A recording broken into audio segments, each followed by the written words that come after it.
ಹಾ ಸಲ ಓಂಕಾರ ಮಾಡಿ ಪ್ರಾರಂಭ.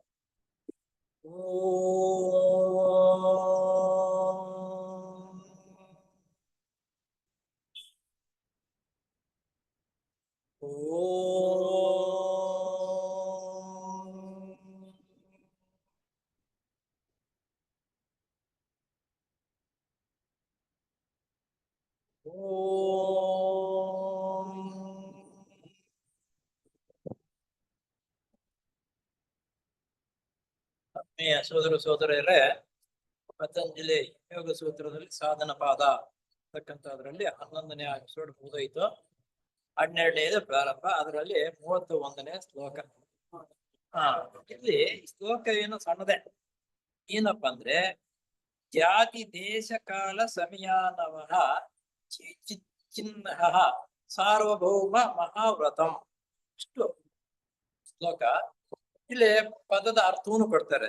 ಜಾತಿ ಅಂದ್ರೆ ಸಮಾಜದಲ್ಲಿನ ಸ್ಥಾನ, ದೇಶ ಅಂದರೆ ಸ್ಥಳ, ಕಾಲ ಅಂದ್ರೆ ಸಮಯ ಸಂದರ್ಭ, ಕಾಲ ಅಂದ್ರೆ ಸಮಯ ಸಂದರ್ಭ, ಅನವಚಿನ್ನ ಅಂದ್ರೆ ಪರಿಮಿತಿಗಳಿಗೆ ಒಳಪಡುವುದು, ಸಾರ್ವಭೌಮ ಅಂದ್ರೆ ಎಲ್ಲಕ್ಕೂ ಅನ್ವಯವಾಗತಕ್ಕ, ಮಹಾವ್ರತಂ ಅಂದರೆ ದೊಡ್ಡ ವ್ರತವು. ಈ 5 ನಿಯಮಗಳು ಸಾರ್ವತ್ರಿಕವಾಗಿ ಅನ್ವಯವಾಗತಕ್ಕ ದೊಡ್ಡ ವ್ರತಗಳು. ಇವುಗಳಿಗೆ ಮನುಷ್ಯನ ಸ್ಥಾನಮಾನ, ದೇಶ, ಕಾಲ, ಸಂದರ್ಭ ಮುಂತಾದ ಯಾವ ಕಾರಣದಿಂದಲೂ ವಿನಾಯಿತಿ ಇಲ್ಲ. ಇಲ್ಲಿ ನಮ್ಮ ಜೀವನದಲ್ಲಿ ಮತ್ತು ಎಕ್ಸಾಂಪಲ್ ಸೊಸೈಟಿ ಮಾಮೂಲಿ ಮೆಂಬರ್ ಬರ್ತಕ್ಕಂಥದ್ರಲ್ಲಿ ಸ್ವಲ್ಪ ವಿನಾಯಿತಿ ಇದೆ, ಕಟ್ಟುನಿಟ್ಟಾಗಿಲ್ಲ. ಇಲ್ಲಿ ಆಧ್ಯಾತ್ಮಿಕ ಜೀವನವನ್ನು ನಡೆಸಬೇಕು, ನಾನು ಯೋಗಿ ಆಗಬೇಕು ಅಂತಕ್ಕಂಥವನಿಗೆ ಇವುಗಳಲ್ಲಿ ಯಾವುದಕ್ಕೂ ವಿನಾಯಿತಿ ಇಲ್ಲ.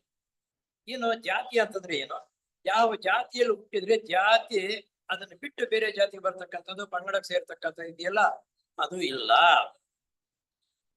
ಆಮೇಲೆ ಸ್ಥಾನ ಅಂದ್ರೆ ಯಾವ ದೇಶದಲ್ಲೂ ಎಲ್ಲಿ ಹುಟ್ಟಿದರೆ ಅಲ್ಲೇ. ಯಾಕಂದ್ರೆ ಈ ರೀತಿ ಮಾಡ್ತಾರೆ ಅಂದ್ರೆ, ನಮ್ಮಲ್ಲಿ ಕೆಲವು ಗುಣಗಳು ಬೆಳೆಸ್ಕೋಬೇಕಾಗಿ ಬರುತ್ತೆ. ಕೆಲವು ಗುಣಗಳನ್ನ, ಆ ಗುಣಗಳಿಗೆ ವಿಶೇಷವಾಗಿರ್ತಕ್ಕಂಥ ಆ ಸ್ಥಳ, ಆ ಕಾಲ, ಅದಕ್ಕೆ ತಕ್ಕಂತೆ ಕರ್ಮ ದೇವತೆಗಳು ನಮ್ಮನ್ನು ಅಲ್ಲಿ ಹುಟ್ಟಿ ಅಲ್ಲಿ ಬೆಳವಣಿಗೆ ಆಗುವುದಕ್ಕಾಗಿ ನಿರ್ಣಯ ಮಾಡಿರ್ತಾರೆ. ಆದ್ದರಿಂದ ಅವ್ರಿಗೆ ವಿರುದ್ಧವಾಗಿರ್ತಕ್ಕಂಥದ್ದಾಗುತ್ತೆ. ಅವನ್ನು ನಾವು ಚೇಂಜ್ ಮಾಡ್ಕೋಬಾರ್ದು. ಯಾವುದು? ಈ 5 ನಿಯಮಗಳನ್ನ ಹೇಳ್ತಾರೆ. 5 ನಿಯಮಗಳು ಸಾರ್ವತ್ರಿಕವಾಗಿ ಅನ್ವಯವಾಗತಕ್ಕ ದೊಡ್ಡ ವ್ರತಗಳು. ಇವುಗಳಿಗೆ ಮನುಷ್ಯನ ಸ್ಥಾನಮಾನ, ದೇಶ, ಕಾಲ, ಸಂದರ್ಭ ಮುಂತಾದ ಯಾವ ಕಾರಣದಿಂದಲೂ ವಿನಾಯಿತಿ ಇಲ್ಲ. ಆದ್ದರಿಂದ ಇದಕ್ಕೆ ವಿನಾಯಿತಿ ಇಲ್ಲ. ಕರ್ಮ ದೇವತೆಗಳು ನಮ್ಮ ಕರ್ಮಕ್ಕೆ ತಕ್ಕಂತೆ ಆ ಸನ್ನಿವೇಶ, ಕಾಲ, ಆ ದೇಶ, ಆ ಜನರನ್ನ ಮಧ್ಯದಲ್ಲಿ ಹುಟ್ಟುವ ರೀತಿಯಲ್ಲಿ ಕರ್ಮ ದೇವತೆಗಳು ಮಾಡಿರ್ತಾರೆ. ಆದ್ರಿಂದ ಇದಕ್ಕೆ ವಿನಾಯಿತಿ ಇಲ್ಲ ಅಂತ. ಅನೇಕ ಧರ್ಮ ಸಂಕಟದ ಸಂದರ್ಭಗಳು ಒದಗಬಹುದು. ನಮ್ಮ ಆಪ್ತ ಬಂಧು ಅಥವಾ ಮಿತ್ರ ಪ್ರಾಣವು ನಾವು ಒಂದು ಸುಳ್ಳು ಹೇಳುವುದರ ಮೂಲಕ ಉಳಿಸಬಹುದು. ಇಲ್ಲೇ ನಾವ್ ಹೇಳ್ತೇವೆ, ಏನೋ ಒಂದು ಅದೇನ್ ಹೇಳ್ತಾರೆ ನಮ್ಮ ಶಾಸ್ತ್ರದಲ್ಲಿ, 100 ಸುಳ್ಳುಗಳು ಹೇಳಿ ಒಂದು ಮದುವೆ ಮಾಡಬಹುದಪ್ಪ, ನಮ್ಮ ಶಾಸ್ತ್ರದಲ್ಲಿ ಹೇಳಿದೆ ಅಂತಾರೆ. ಅದೆಲ್ಲ ಊಟಾಟಿಕೆ, ಅದೆಲ್ಲ ತಪ್ಪು. ಇಲ್ಲ.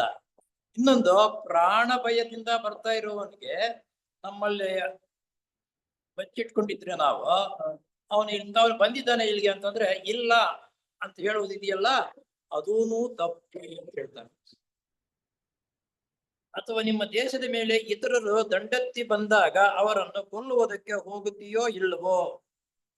ಇಲ್ಲಿ ಇನ್ನೊಂದು, ನಮ್ಮ ದೇಶದ ಮೇಲೆ ದಂಡೆತ್ತಿ ಬರ್ತಾರೆ, ಆವಾಗ ಅವನು ಕೊಲ್ಲಬೇಕೇ ಬಿಡ್ತೀರಾ? ಧರ್ಮ ಅದು ಕೊಲ್ಲಲೇಬೇಕು ಅಂತ. ಅದು ತಪ್ಪೆ. ಕೊಲ್ಲುವುದಿದೆಯಲ್ಲ, ಅದು ತಪ್ಪೆ ಅಂತ ಹೇಳ್ತಾರೆ. ನಮ್ಮ ಸೋಕೃಷ್ಣಮೂರ್ತಿ ಅವ್ರು ಹೇಳ್ತಾ ಇದ್ರು, ಈ ಪಂಜಾಬ್ ಹರಿಯಾಣ ಆ ಕಡೆ ಎಲ್ಲ ಸುಮ್ಮನೆ ಇದು ಪಿಸ್ತೂಲ್ ತಕೊಂಡು ಟಪ ಟಪ ಟಪ ಅಂತ ಸಾಯಿಸಿ ಹೋಗ್ತಾ ಇದ್ರು. ಸ್ವಲ್ಪ ಹಿಂದಿನ ಒಂದು 20-30 ವರ್ಷಗಳ ಹಿಂದೆ ಜಾಸ್ತಿ ಇತ್ತು. ಅದು ಯಾಕೆ ಅಂತಂದ್ರೆ ಅವ್ರು ವಿವರಣೆ ಹೇಳ್ತಾ ಇದ್ರು, ಹಿಂದಿನ ಜನ್ಮದಲ್ಲಿ ಅದನ್ನ ಸೈನಿಕನಲ್ಲಿ ಇದ್ದುಕೊಂಡು ಅವರನ್ನ ಸಾಯಿಸಿರ್ತಾನೆ. ಆ ಮುಯ್ಯಿಗೆ ಮುಯ್ಯಿ ಅಂತಂದ್ರೆ ಕರ್ಮ ತೀರ್ಬೇಕು. ಕರ್ಮ ದೇವತೆಗಳು ಆ ರೀತಿ ಅವರನ್ನು ಸೂಟ್ ಮಾಡುವುದಕ್ಕೆ ಅವ್ರಿಗೆ ಉತ್ತೇಜನ ಬಂದು ಸೂಟ್ ಮಾಡ್ತಾರೆ. ಇದು ಯಾವುದು ತಪ್ಪಿಸ್ಕೊಳ್ಳಕ್ ಆಗೋದಿಲ್ಲ. ಸುಮ್ಮನೆ ಮಿಲಿಟರಿನಲ್ಲಿ ಇದ್ಕೊಂಡು ಪ್ರೋತ್ಸಾಹ ಕೊಡ್ತಕ್ಕಂಥದ್ದಷ್ಟೇನೋ, ಆ ಕರ್ಮವೇ. ಅಂತ ಅವ್ರು ಹೇಳ್ತಾ ಇರೋದು. ಇದು ನೋಡಿ, ಇದನ್ನು ಓದಿದಾಗ ಇವಾಗ ಅರ್ಥವಾಗತ್ತೆ ಅವ್ರು ಹೇಳಿದ್ರು. ಆಮೇಲೆ ಉತ್ತರ ಧ್ರುವದ ಪ್ರದೇಶಕ್ಕೆ ಹೋದಾಗ ಮಾಂಸಾಹಾರ ಮಾಡಬೇಕಾದ ಸಂದರ್ಭ ಬರಬಹುದು. ಅಲ್ಲಿ ಉತ್ತರ ಧ್ರುವ ನಮಗೆ ಗೊತ್ತು, ಉತ್ತರ ಧ್ರುವ ದಕ್ಷಿಣ ಧ್ರುವ ಅಂತ. ಉತ್ತರ ಧ್ರುವ ಅನ್ನೋ ಅಷ್ಟೇ, ದಕ್ಷಿಣ ಧ್ರುವದಲ್ಲಿ 6 ತಿಂಗಳು ಹಗಲು 6 ತಿಂಗಳು ರಾತ್ರಿ.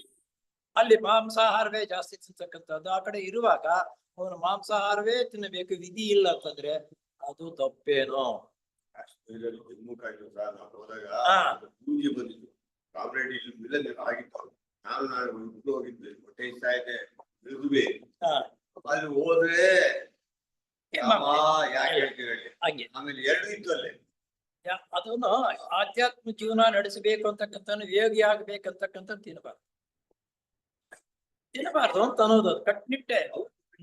ಯಾಕಂದ್ರೆ ಆಗ ಯಮ ನಿಯಮಗಳನ್ನ ಕೈ ಬಿಡಬೇಕಾಗುತ್ತದೆ. ಅಂತ ಸಂದರ್ಭದಲ್ಲಿ ಯಮ ನಿಯಮವನ್ನು ಕೈ ಬಿಡಬೇಕು ಅಂತ ಅನ್ಸುತ್ತೆ ನಿಮ್ಗೆ?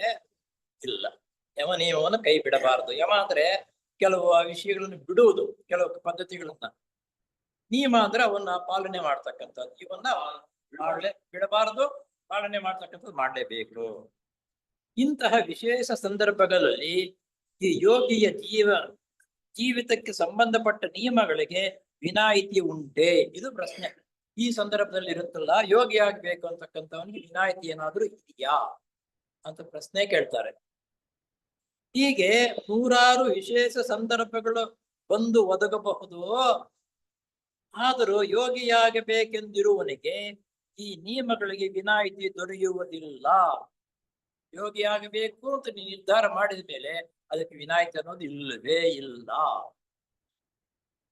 ಈ 5 ಮಹಾವ್ರತಕ್ಕೆ ಸಂಬಂಧಪಟ್ಟವು ಅಲ್ಲದೆ ತನ್ನ ಪ್ರಾಣವನ್ನೇ ಬಳಿ ಕೊಡತಕ್ಕ ಸಂದರ್ಭಗಳು ಪ್ರಾಪ್ತವಾದಾಗಿಯೋ ಹಿಂಜರಿಯಕೂಡದು.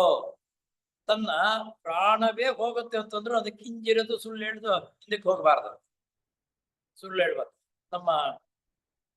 ಏಕೆಂದರೆ ಆ ಮೂಲಕ ಮೇಲಿನಿಂದ ಹರಿಸಲ್ಪಡುವ ಅನುಗ್ರಹ ಶಕ್ತಿಯು ಅಂತವನಿಗೆ ತುಂಬಾ ಪ್ರಗತಿದಾಯಕವಾಗಿ ಪರಿಣಮಿಸುತ್ತದೆ. ಆ ರೀತಿ ನಿಯಮವನ್ನು ಬಿಡದರ ಪಾಲನೆ ಮಾಡತಕ್ಕಂಥವನು ಇದ್ದರೆ ಆ ಮೇಲ್ಗಡೆಯಿಂದ ಬರತಕ್ಕಂಥ ಸಾಮರ್ಥ್ಯ ಶಕ್ತಿ ಇದೆಯಲ್ಲ, ಅದು ನಮ್ಗೆ ಸಹಾಯವಾಗುತ್ತೆ. ಅನಿಯಮದಂತೆ ನಡಿಬೇಕು, ಸಂದರ್ಭಕ್ಕೆ ತಕ್ಕಂತೆ ನಡೆದ್ರೆ ಇಲ್ಲ, ಅವೆಲ್ಲನೂ ಸಪೋರ್ಟ್ ಬರಲ್ಲ, ಸಿಗುವುದಿಲ್ಲ. ಒಂದು ಕಟ್ಟುನಿಟ್ಟಾದ ಕಟ್ಟಳೆ ಎಂದರೆ ಧರ್ಮ ಮತ್ತು ನ್ಯಾಯಕ್ಕೆ ಸಂಬಂಧಪಟ್ಟಿದ್ದು ಲೋಕವನ್ನು ಆಳುತ್ತಿದೆ. ಧರ್ಮ ಮತ್ತು ನ್ಯಾಯ ಈ ಲೋಕವನ್ನು ಆಳ್ತಾ ಇರುವುದು. ಇವೆರಡೂ ಇದ್ದರೆ ಲೋಕವು ಸುಭಿಕ್ಷವಾಗಿರುತ್ತದೆ. ಇದೆ, ಆ ನಿಯಮದಂತೆನೆ ಲೋಕವನ್ನು ಆಳ್ತಾ ಇರೋದು. ಆದುದರಿಂದ ಧರ್ಮವನ್ನು ಎತ್ತಿ ಹಿಡಿದು ಅದಕ್ಕಾಗಿ ತ್ಯಾಗ ಮಾಡತಕ್ಕವನಿಗೆ ಸ್ವಲ್ಪವೂ ತೊಂದರೆ ಉಂಟಾಗುವುದಿಲ್ಲ. ಆ ಎರಡನ್ನ ಪಾಲನೆ ಮಾಡ್ತಕ್ಕಂಥವರಿಗೆ ಸ್ವಲ್ಪವೂ ಯಾವತ್ತೂ ತೊಂದರೆ ಆಗುವುದೇ ಇಲ್ಲ ಅಂತ ಹೇಳ್ತಾರೆ. ಹಾಗೇನಾದರೂ ಅಂತವನ ಕಷ್ಟಕ್ಕೆ ಸಿಕ್ಕಿಕೊಂಡರೆ ಅದು ಅವನ ಹಿಂದಿನ ದುಷ್ಕರ್ಮದ ಫಲ. ಆ ರೀತಿ ನಡವಳಿಕೆ ನಡೀತಾ ಇರ್ತಾನೆ, ಆದ್ರೂ ಕೆಲವು ಸಂದರ್ಭಗಳ ಕಷ್ಟಕ್ಕೆ ಸಿಕ್ಕಿಕೊಳ್ತಾನೆ ಅಂತಂದ್ರೆ ಆತನ ಹಿಂದಿನ ಜನ್ಮದಲ್ಲಿ ಮಾಡಿರ್ತಕ್ಕಂಥ ಕರ್ಮ ಫಲದಿಂದ ಬರುತ್ತೆ ಹೊರತು ಆ ನಿಯಮದಿಂದ ಬರುವುದಿಲ್ಲ. ಅಲ್ಲದೆ ಪ್ರತಿಯೊಬ್ಬನೂ ತನ್ನ ವಿವೇಚನೆಯ ಬೆಳಕಿನಲ್ಲಿ ಸರಿಯಾದದ್ದನ್ನೇ ಮಾಡಬೇಕು. ಒಂದೊಂದು ಸಂದರ್ಭದಲ್ಲಿ ಉದ್ದೇಶದಲ್ಲಿ ತಪ್ಪು ಇಲ್ಲದಿದ್ದಾಗಿಯೂ ಕಾರ್ಯತಃ ತಪ್ಪು ಮಾಡುವುದಾದರೆ ಆ ಮೂಲಕ ತೊಂದರೆಗೆ ಸಿಕ್ಕಿಕೊಳ್ಳುತ್ತಾನೆ. ಆ ತೊಂದರೆಯೇ ಆತನಿಗೆ ಸರಿಯಾದದ್ದನ್ನೇ ಕಂಡುಕೊಳ್ಳುವ ಬುದ್ಧಿಯನ್ನು ಪ್ರಚೋದನೆ ಮಾಡುತ್ತದೆ. ನಿಯಮಬದ್ಧವಾಗಿ ನಡೀತಾ ಇರ್ತಾನೆ, ಮಾಡ್ತಾ ಇರ್ತಾನೆ, ಏನೋ ಒಂದು ಸಂದರ್ಭಾನುಸಾರ ಅವನ ಕಷ್ಟವನ್ನು ಸಿಕ್ಕಿಕೊಳ್ತಾನೆ. ಆ ಕಷ್ಟವು ಬಂದ್ರೆ ಯಾತಕ್ಕಾಗಿ ಕಷ್ಟ ಬಂತು, ಆ ಕಷ್ಟವನ್ನು ನಿವಾರಣೆ ಮಾಡ್ಕೊಳ್ತಕ್ಕಂಥದ್ದು ಹಾಗೆ ಅಂತಕ್ಕಂಥ ಬುದ್ಧಿ ಆತನಲ್ಲಿ ಬೆಳವಣಿಗೆ ಆಗುತ್ತೆ. ಮನುಷ್ಯನ ಬೆಳವಣಿಗೆ ಆಗಬೇಕಾದ್ರೆ ಕಷ್ಟಗಳ ಮಧ್ಯೆ ಇರಬೇಕು. ಜೀವನವು ಶತ್ರುಗಳ ಮಧ್ಯೆ ಜೀವನ ಮಾಡ್ತಾ ಇದ್ರೆ ತನ್ನ ತಪ್ಪುಗಳು ಮಾಡಕ್ ಹೋಗಲ್ಲ, ಪರಿಶುದ್ಧನಾಗ್ತಾನೆ. ಆದ್ರಿಂದ ಕಷ್ಟಗಳು ಬರತಕ್ಕಂಥದ್ದು ಶತ್ರುಗಳ ಮಧ್ಯೆ ಜೀವನ ನಡೆಸತಕ್ಕಂಥದ್ದರಿಂದ ನಮ್ಮ ಬೆಳವಣಿಗೆ ಆಗ್ತೀವಿ ಹೊರತು ಕುಂಠಿತವಾಗುವುದಿಲ್ಲ. ಒಳ್ಳೆಯದನ್ನೇ ಮಾಡುತ್ತಿದ್ದರೆ ಒಳ್ಳೆಯದನ್ನೇ ಕಂಡು ಹಿಡಿದು ಮಾಡುವಂತಹ ಸೂಕ್ಷ್ಮತೆಯು ಲಭ್ಯವಾಗುತ್ತದೆ. ಒಳ್ಳೆಯದನ್ನೇ ನಾವು ಯಾವಾಗಲೂ ಮಾಡಿಕೊಂಡು ಒಳ್ಳೆಯ ರೀತಿಯಲ್ಲಿ ನಡೀತಾ ಇದ್ರೆ ಆ ಒಳ್ಳೆಯದನ್ನು ಮಾಡುವುದಕ್ಕೆ ಸೂಕ್ಷ್ಮತೆ ನಮ್ಮಲ್ಲಿ ಬೆಳವಣಿಗೆ ಆಗುತ್ತೆ. ಹಾ ತಿಳುವಳಿಕೆ ಇರುವವರು ಎಲ್ಲ ಸಾಧಿಸ್ಬೋದು. ಸಾಧಿಸುವ. ಯಾಕಂದ್ರೆ ತಪ್ಪು ಮಾಡಕ್ ಹೋಗಲ್ಲ, ಗುರಿ ಚೆನ್ನಾಗಿರ್ತದೆ. ಈಗ ಇದು ಆಧ್ಯಾತ್ಮಿಕ ಜೀವನ ನಡೆಸಬೇಕು ಅಂತಕ್ಕಂತ ಬಂದಿರತಕ್ಕಂತ ಅವನಿಗೆ ಇದು ಏನೇ ಕಷ್ಟವೇ ಬರಲಿ ಅದು ನಿಜಾಂಶವೇ ಸತ್ಯವನ್ನೇ ನಿಯಮದಂತೆನೆ ನಡ್ಕೋಬೇಕು ಅಂತಕ್ಕಂತ ಪನ ತಟ್ಟಿ ಬಂದಿರ್ತಾನಲ್ಲ, ಆದ್ರಿಂದ ಅವನಿಗೆ ತೊಂದರೆ ಏನು ಆಗೋದಿಲ್ಲ. ಅಕಸ್ಮಾತ್ ತೊಂದರೆಗಳು ನಷ್ಟಗಳು ಏನಾದ್ರು ಬಂದರೆ ಅದರಿಂದ ಅವನು ಪರಿಶುದ್ಧತೆ ಮಾಡಿಕೊಳ್ಳುವುದಕ್ಕೆ ಒಂದು ಅವಕಾಶ ಸಿಕ್ಕಿತು ಅಂತ ಹೇಳ್ತಾರೆ. ಕಷ್ಟ ಬಂದಿರುವುದರಿಂದ ಅವನು ಪರಿಶುದ್ಧತೆ ಆಗುವುದಕ್ಕೆ ಅದು ಒಂದು ಅವಕಾಶ. ಹಾ. ದಂಡಿಯಾಗಿದೆ ಎಲ್ಲರಿಗೂ ನೀವು. ಆದುದರಿಂದ ಧಾರ್ಮಿಕ ಜೀವನಕ್ಕೆ ಅಷ್ಟು ಪ್ರಾಶಸ್ತ್ಯವಿರುವುದು. ಯಾಕಂದ್ರೆ ಧಾರ್ಮಿಕ ಜೀವನಕ್ಕೆ ಪ್ರಾಶಸ್ತ್ಯ ಅಷ್ಟಿದೆ. ಯಾಕಪ್ಪ ಅಂತಂದ್ರೆ ಅಷ್ಟೊಂದು ಉತ್ತಮ ರೀತಿ ಗುಣಗಳಿಂದ ಬೆಳೆದು ಬಂದಿರತಕ್ಕಂತ ಸನ್ಯಾಸಿ ಆಧ್ಯಾತ್ಮಿಕ ಜೀವನ ನಡೆಸ್ತಕ್ಕಂಥವನು. ಅದಕ್ಕೆ ಅಲ್ವಾ ಮಹಾ ಚಕ್ರವರ್ತಿ ಆಗಿ ಇರ್ತಾನೆ. ಒಬ್ಬ ಋಷಿ ಯಾರಾದ್ರೂ ಬಂದ್ರೆ ಎದ್ದು ಹೋಗಿ ಅವ್ರ ಕಾಲಿಗೆ ನಮಸ್ಕಾರ ಮಾಡಿ ಸ್ವಾಗತ ಮಾಡ್ತೀವಿ.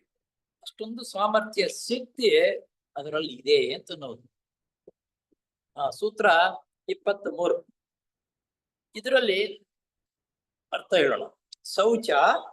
ಶೌಚ ಅಂದ್ರೆ ಶುಚಿತ್ವ, ಸಂತೋಷ ಅಂದ್ರೆ ತೃಪ್ತಿ, ತಪಃ ಅಂದ್ರೆ ಆತ್ಮ ಸಂಯಮ, ಸ್ವಾಧ್ಯಾಯ ಅಂದರೆ ತನ್ನ ಸ್ವಭಾವದ ವಿಮರ್ಶೆ, ಸ್ವ ಅಧ್ಯಾಯ ಅಂದ್ರೆ ತನ್ನ ಸ್ವಭಾವದ ವಿಮರ್ಶೆ ಮಾಡಿಕೊಳ್ತಕ್ಕಂಥದ್ದು, ಮತ್ತು ವ್ಯಾಸಂಗ ಈ ಮೂಲಕ ತನ್ನಲ್ಲಿರುವ ಗುಣದೋಷಗಳ ಅರಿವು, ತನ್ನಲ್ಲಿ ಇರುವ ಗುಣದೋಷಗಳ ಅರಿವು ಅಂದ್ರೆ ತಿಳ್ಕೊಳ್ಳೋದು. ಈಶ್ವರ ಪ್ರಣಿಧಾನ ಅಂದ್ರೆ ಈಶ್ವರನಿಗೆ ತನ್ನನ್ನ ತಾನ ಸಮರ್ಪಣೆ ಮಾಡಿಕೊಳ್ಳುವುದು. ಈಶ್ವರನ ಪ್ರಣಿಧಾನ ಅಂದ್ರೆ ಈಶ್ವರನಿಗೆ ತನ್ನಷ್ಟಕ್ಕೆ ತನ್ನ ಸನ್ನಿಧಾನ ಮಾಡ್ಕೊಳ್ತಕ್ಕಂಥದ್ದು. ಇವು ನಿಯಮಗಳು. ಇದೆಲ್ಲ ಇವೆ 5 ನಿಯಮಗಳು. ಹಿಂದೆ ತಿಳ್ಕೊಂಡಿದ್ದು ಯಮಗಳು ಅಂದ್ರೆ ಅವನು ಬಿಟ್ಟು ಬಿಡ್ಬೇಕು ಅಂತ, ಅದನ್ನು ಕೆಟ್ಟದನ್ನ ಮಾಡಬಾರ್ದು. ಅವೆಲ್ಲ ಈ ನಿಯಮಗಳನ್ನ ನಾವು ಎಂತ ಕಷ್ಟವೇ ಬಂದ್ರೂ ಇವನ್ನು ಸಾಧಿಸ್ಬೇಕು. ನಿಯಮಗಳನ್ನ ಸಾಧಿಸ್ಬೇಕು ನಾವು. ಇಲ್ಲಿ ಪರಿಶುದ್ಧತೆ, ತೃಪ್ತಿ, ತಪಸ್ಸು, ತನ್ನನ್ನ ತಾನು ವಿಮರ್ಶೆ ಮಾಡಿಕೊಳ್ಳುವುದಕ್ಕೂ ಈಶ್ವರ ಪ್ರಣಿಧಾನ ಇವು ಆಚರಿಸಬೇಕಾದ ವ್ರತಗಳು. ವ್ರತ ಅಂದ್ರೆ ಗೊತ್ತಲ್ಲ, ನಾವು ಯಾವ್ದಾರ ಒಂದು ವ್ರತವನ್ನು ಮಾಡ್ತೀವಿ ಅಂದ್ರೆ ಸಮಯಕ್ಕೆ ಸರಿಯಾಗಿ ಎಷ್ಟು ಕಷ್ಟವೇ ಬಂದ್ರು ಆ ವ್ರತವನ್ನು ಪೂರೈಸಲೇಬೇಕು. ವ್ರತ ಮಾಡ್ತಾ ಇರುವಾಗ ಮಧ್ಯದಲ್ಲಿ ಎದ್ದು ಹೋಗ್ಬಾರ್ದಪ್ಪ ಅಂತ ನಮ್ಗೆ ಪುರೋಹಿತರು ಹೇಳ್ತಾರೆ. ನಿಷ್ಠೆಯಿಂದ ಮಾಡ್ಬೇಕು, ಮಧ್ಯದಲ್ಲಿ ಹೋಗ್ಬಾರ್ದು ಅಂತ ಅನ್ನೋ. ಇದರಲ್ಲಿ ಇದ್ರ ವಿವರಣೆ ಕೊಡ್ತಾರೆ. ಶೌಚ ಅಂದ್ರೆ ಏನು? ಯೋಗಿಯ ಧ್ಯೇಯವು ತನ್ನ ಉನ್ನತ ಆತ್ಮಕ್ಕೆ ಹೋಗೊಡತಕ್ಕಂತಹ ಪರಿಶುದ್ಧ ಸ್ಥಿತಿಯಲ್ಲಿ ತನ್ನ ದೇಹಗಳು, ಕೋಶಗಳು ಇರುವಂತೆ ನೋಡಿಕೊಳ್ಳಬೇಕು. ಇಲ್ಲಿ ಯೋಗಿಯ ಧ್ಯೇಯವು ತನ್ನ ಉನ್ನತ ಆತ್ಮಕ್ಕೆ ಹೋಗೊಡತಕ್ಕಂತಹ ಪರಿಶುದ್ಧ ಸ್ಥಿತಿಯಲ್ಲಿ ತನ್ನ ದೇಹಗಳು, ಕೋಶಗಳು. ಇಲ್ಲಿ ದೇಹ ಅಂದರು, ಕೋಶಗಳು ಅಂದರು. ದೇಹವೆಂದರೆ ನಮಗ್ ಗೊತ್ತದು, ಸ್ಥೂಲ ದೇಹ, ಕಾಮದೇಹ, ಮನೋದೇಹ, ಬುದ್ಧಿದ ಇರತಕ್ಕಂಥ ಈ ದೇಹಗಳು ಇವೆಲ್ಲವೂ. ಅದು ಕೋಶಗಳು ಅಂತಂದ್ರೆ ನಮಗೆ ಭಾರತ ಸಮಾಜ ಪೂಜೆಯಲ್ಲಿ ಬರುತ್ತೆ, ಜ್ಞಾಪಕ ಮಾಡ್ಕೊಳ್ರಿ ಯಾವ ಅಂತ ಅನ್ನೋದು. ಅನ್ನಮಯ ಕೋಶ, ಆನಂದಮಯ ಕೋಶ, ಸುದ್ಯಂತ ಅಂತ ಹೇಳ್ತೀವಲ್ಲ. ನೋಡಿ, ನಮ್ಮ ಭಾರತ ಸಮಾಜ ಪೂಜೆಯಲ್ಲಿ ಇವೆಲ್ಲ ಇಟ್ಟಿದ್ದಾರೆ ಅಂತಂದ್ರೆ ಅವು ಪರಿಶುದ್ಧವಾದ್ರೆ ನಮ್ಮ ಸಂಬಂಧಪಟ್ಟಿರ್ತಕ್ಕಂಥ ದೇಹಗಳು ಸಮೇತ ಪರಿಶುದ್ಧವಾಗುತ್ತೆ. ಆದ್ದರಿಂದ ಆ ಕೋಶಗಳು ಪರಿಶುದ್ಧವಾದರೆ ಆ ದೇಹಗಳು ಪರಿಶುದ್ಧವಾಗುತ್ತೆ. ಆ ದೇಹವು ಯಾವಾಗ ಪರಿಶುದ್ಧವಾಯಿತು ಅಂದ್ರೆ ಮುಂದಿನ ಜನ್ಮದಲ್ಲಿ ಉತ್ತಮವಾಗಿರ್ತಕ್ಕಂತಹ ಗುಣಗಳನ್ನು ಸಂಪಾದನೆ ಮಾಡಿ ಆಧ್ಯಾತ್ಮಿಕ ಜೀವನ ನಡೆಸುವುದಕ್ಕಾಗಿ ನಮ್ಗೆ ಸುಲಭ ಮಾರ್ಗವು ಸಿಗುತ್ತೆ ಅನ್ನೋ ಉದ್ದೇಶದಿಂದ ಭಾರತ ಸಮಾಜ ಪೂಜೆಯಲ್ಲಿ ಇಂಥವೆಲ್ಲವೂ ಇಟ್ಟಿದ್ದಾರೆ. ಅವು ಯಾಕೆ ಇಟ್ಟಿದ್ದಾರೆ, ಏನ್ ಮಾಡ್ಬೇಕು ಅಂತ ಅನ್ನೋದು ನಾವು ವಿವರಣೆ ಕೊಡಬೇಕು ಸೇರಿರ್ತಕ್ಕಂಥವರಿಗೆ.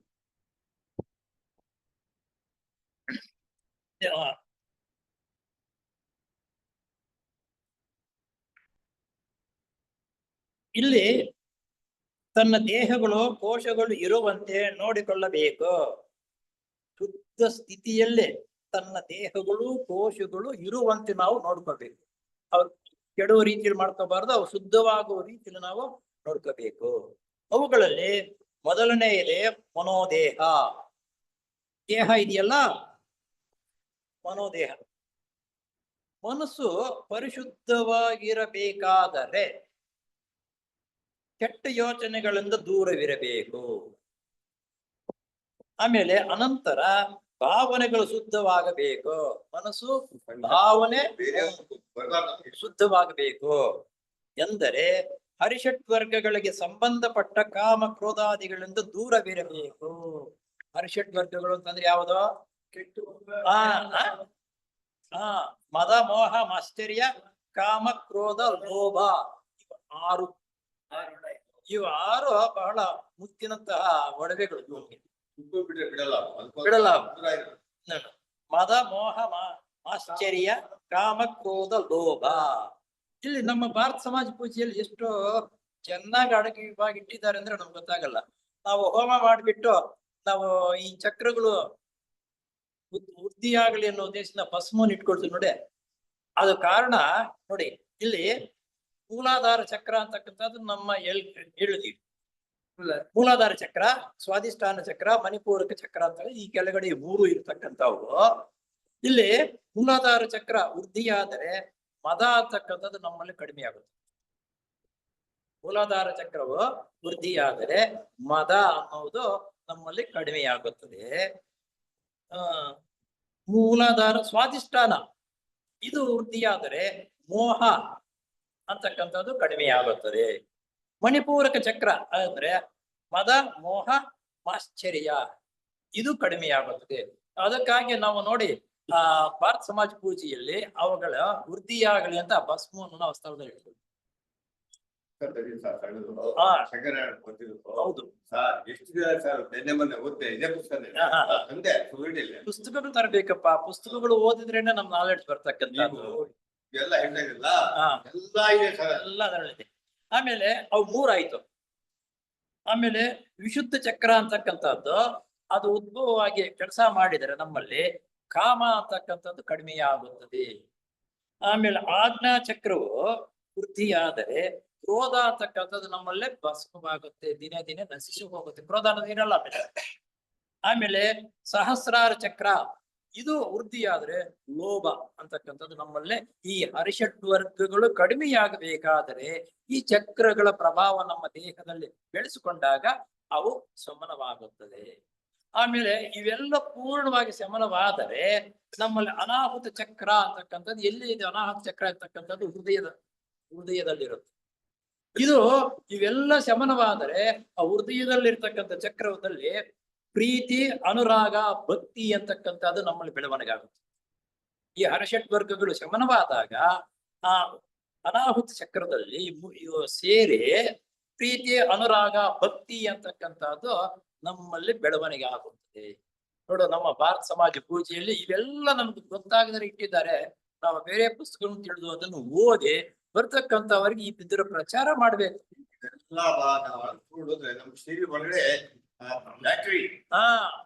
ಕೆಲಸ ಮಾಡುತ್ತದೆ.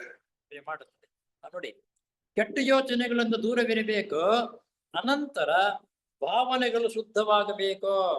ಕೆಟ್ಟ ಯೋಚನೆಗಳು ಶುದ್ಧ ಮಾಡ್ಕೋಬೇಕು, ಭಾವನೆಗಳು ಶುದ್ಧವಾಗಬೇಕು. ಎಂದರೆ ಹರಿಷಟ್ ವರ್ಗಗಳಿಗೆ ಸಂಬಂಧಪಟ್ಟ ಕಾಮ ಕ್ರೋಧಾದಿಗಳು ದೂರವಿರಬೇಕು. ಹರಿಷಟ್ ವರ್ಗಗಳು ಇವು ತಿಳ್ಕೊಂಡವಲ್ಲ, ಅವು ದೂರವಿರಬೇಕು. ಅನಂತರ ಸ್ಥೂಲ ದೇಹ ಇದು ಶುದ್ಧವಾದ ಆಹಾರ, ಗಾಳಿ ಮತ್ತು ನಿತ್ಯ ಸ್ನಾನದ ಮೂಲಕ ಪರಿಶುದ್ಧವಾಗುತ್ತದೆ. ಈ ಸ್ಥೂಲ ದೇಹ ಇದೆಯಲ್ಲ, ನಿತ್ಯವೂ ಉತ್ತಮವಾಗಿರ್ತಕ್ಕಂಥ ಆಹಾರ ಸೇವನೆ ಮಾಡಬೇಕು, ಪ್ರತಿನಿತ್ಯ ಸ್ನಾನ ಮಾಡ್ಬೇಕು. ನೋಡಿ, ಭಾರತ ಸಮಾಜ ಪೂಜೆಗೆ ಬರ್ಬೇಕಾದ್ರೆ ಕಂಪಲ್ಸರಿ ನೀವು ಸ್ನಾನ ಮಾಡಿ ಬರ್ಬೇಕು ಅಂತ ಹೇಳೋದು. ಈ ಸ್ಥೂಲ ದೇಹವು ಪರಿಶುದ್ಧವಾಗಿ, ಅಲ್ಲಿಗೆ ಭಾರತ ಸಮಾಜ ಪೂಜೆಯನ್ನು ಕಟ್ಟುನಿಟ್ಟಾಗಿ ವ್ಯವಸ್ಥೆ ರೀತಿಯಲ್ಲಿ ಮಾಡುವುದನ್ನು ಬೇರೆ ಜನರಿಗೆ ಹೇಳಿಕೊಟ್ಟು ಅದರ ಯಾವ ರೀತಿ ಮಾಡ್ತಾ ಇದ್ದೀವಿ, ಅದರ ಉಪಯೋಗವೇನು ಅಂತಕ್ಕಂಥದ್ದು ತಿಳಿಸ್ಕೊಡ್ತಾ ಇದ್ರೆ ಅವನ ಆಧ್ಯಾತ್ಮಿಕ ಜೀವನ ನಡೆಸುವುದಕ್ಕಾಗಿ ನಾವು ದಾರಿ ತೋರಿಸಿದಂತೆ ಆಗುತ್ತೆ. ನಾಳೆ ದಾರಿ ತೋರಿಸಿದಂತೆ ಆಗುತ್ತೆ. ಆ ದಾರಿಯಲ್ಲಿ ಬನ್ರಿ ಅಂತ ನಾವು ಇದನ್ನು ವಿವರಣೆಗಳು ಮಾಮೂಲಿ ಮಾಡ್ತಾ ಇದ್ದೀವಿ, ಬಿಡೋ ಅಂತ ಓಡ್ತಾ ಇದ್ದೀವಿ ಅಷ್ಟೇ. ಮಾಂಸ, ಮದ್ಯಪಾನ ಇವುಗಳನ್ನು ತ್ಯಜಿಸಬೇಕು. ಆಧ್ಯಾತ್ಮ ಜೀವನದಲ್ಲಿ ನೀನು ನಡಿಬೇಕು, ಬರಬೇಕು ಅಂತಂದ್ರೆ, ಸೊಸೈಟಿಗೆ ಬರಬೇಕು, ವ್ಯವಸ್ಥೆ ನಡ್ಸ್ಕೋಬೇಕು ಅಂದ್ರೆ ಮಾಂಸ, ಮದ್ಯಪಾನ ವಗೈರೆಗಳನ್ನು ಬಿಟ್ಟು ಬಿಡಬೇಕು. ಅಲ್ಲದೆ ಮಂತ್ರಗಳನ್ನು ಎಚ್ಚೆತ್ತು ಜಪಿಸುವ ಮೂಲಕ ಉನ್ನತ ಮಟ್ಟದ ಶ್ರುತಿ ಏರ್ಪಡುವುದರಿಂದ ನಮ್ಮ ದೇಹ ಮತ್ತು ಕೋಶಗಳ ಅಣುಗಳು ರಾಜಸ ಮತ್ತು ತಾಮಸ ಗುಣಗಳಿಗೆ ಸಂಬಂಧಪಟ್ಟವು ಹೊರದೂಡಲ್ಪಟ್ಟು ಅವುಗಳ ಸ್ಥಾನದಲ್ಲಿ ಸಾತ್ವಿಕ ಅಣುಗಳು ಬಂದು ಸೇರಿಕೊಳ್ಳುತ್ತವೆ. ನೋಡಿದ್ರೆ ಏನು ಎಷ್ಟು ಸೊಗಸಾಗಿದೆ ಅಪ್ಪ. ಇಲ್ಲಿ ಯಾಕಪ್ಪ ಈ ರೀತಿ ಪುಸ್ತಕ ಪತಂಜಲಿಯವರು ಆಮೇಲೆ ನಮ್ಮ ಐಕೆ ತೈಮಣಿಯವರು ನಮಗೆ ಅರ್ಥವಾಗುವ ರೀತಿಯಲ್ಲಿ ರಾಜಪ್ಪನವರು 3 ಜನ ಸೇರಿ ನಮ್ಮಂತವರು ಸುಲಭವಾಗಿ ಅರ್ಥವಾಗುವ ರೀತಿಯಲ್ಲಿ ರಚನೆ ಮಾಡ್ತಾರೆ.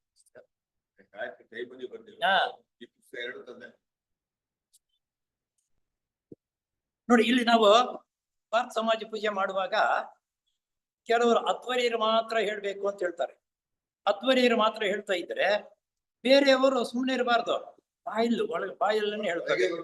ಅದು ಒಳಗಡೆ ಕೆಲವು ಮಂತ್ರಗಳನ್ನು ನಾವು ಗಟ್ಟಿಯಾಗಿ ಹೇಳ್ಬೇಕು. ಆದ್ದರಿಂದ ಈ ನೋಡಿ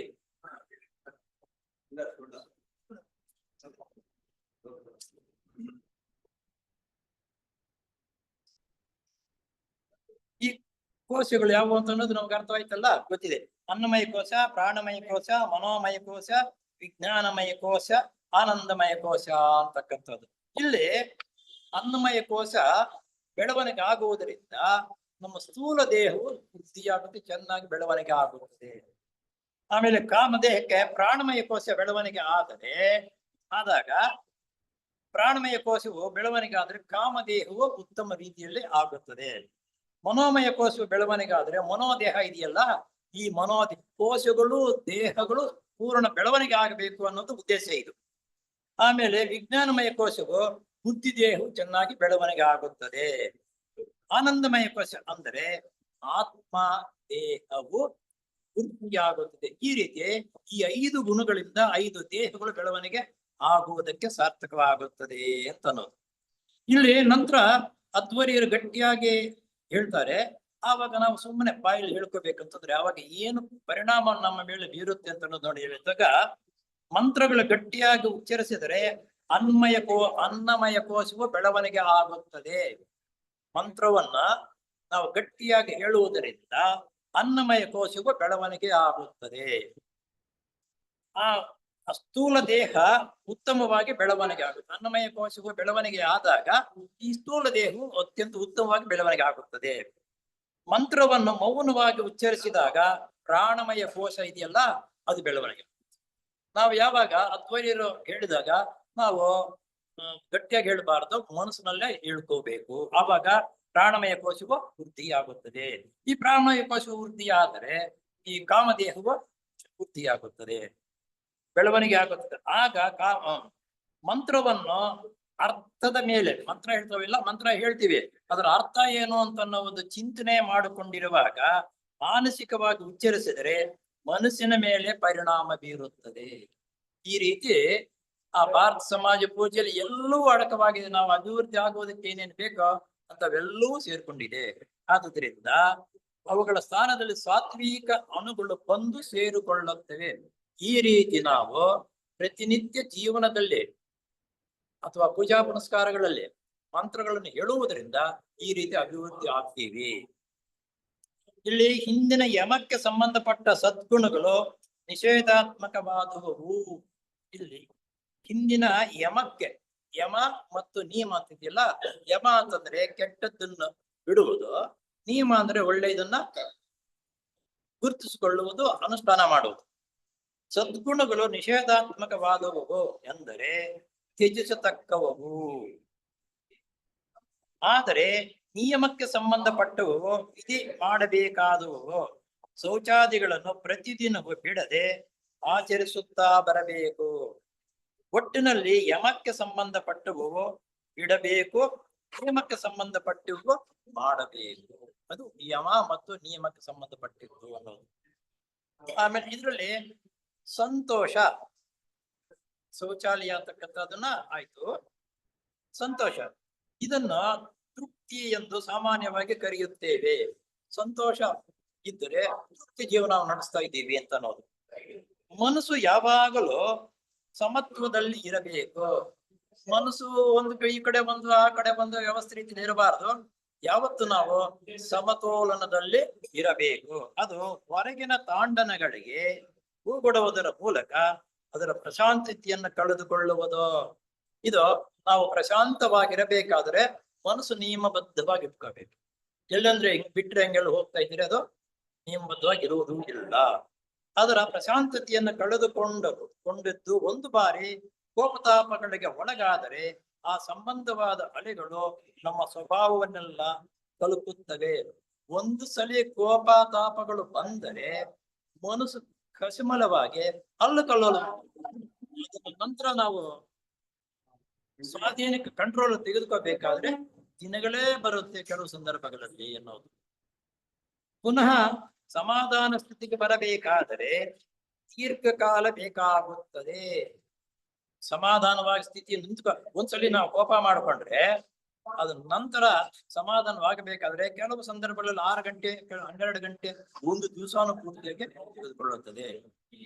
ಮೇಲ್ಮೈಯಲ್ಲಿ ಮನುಷ್ಯನು ಸಮಾಧಾನವಾಗಿ ಇದ್ದಂತೆ ತೋರಬಹುದು.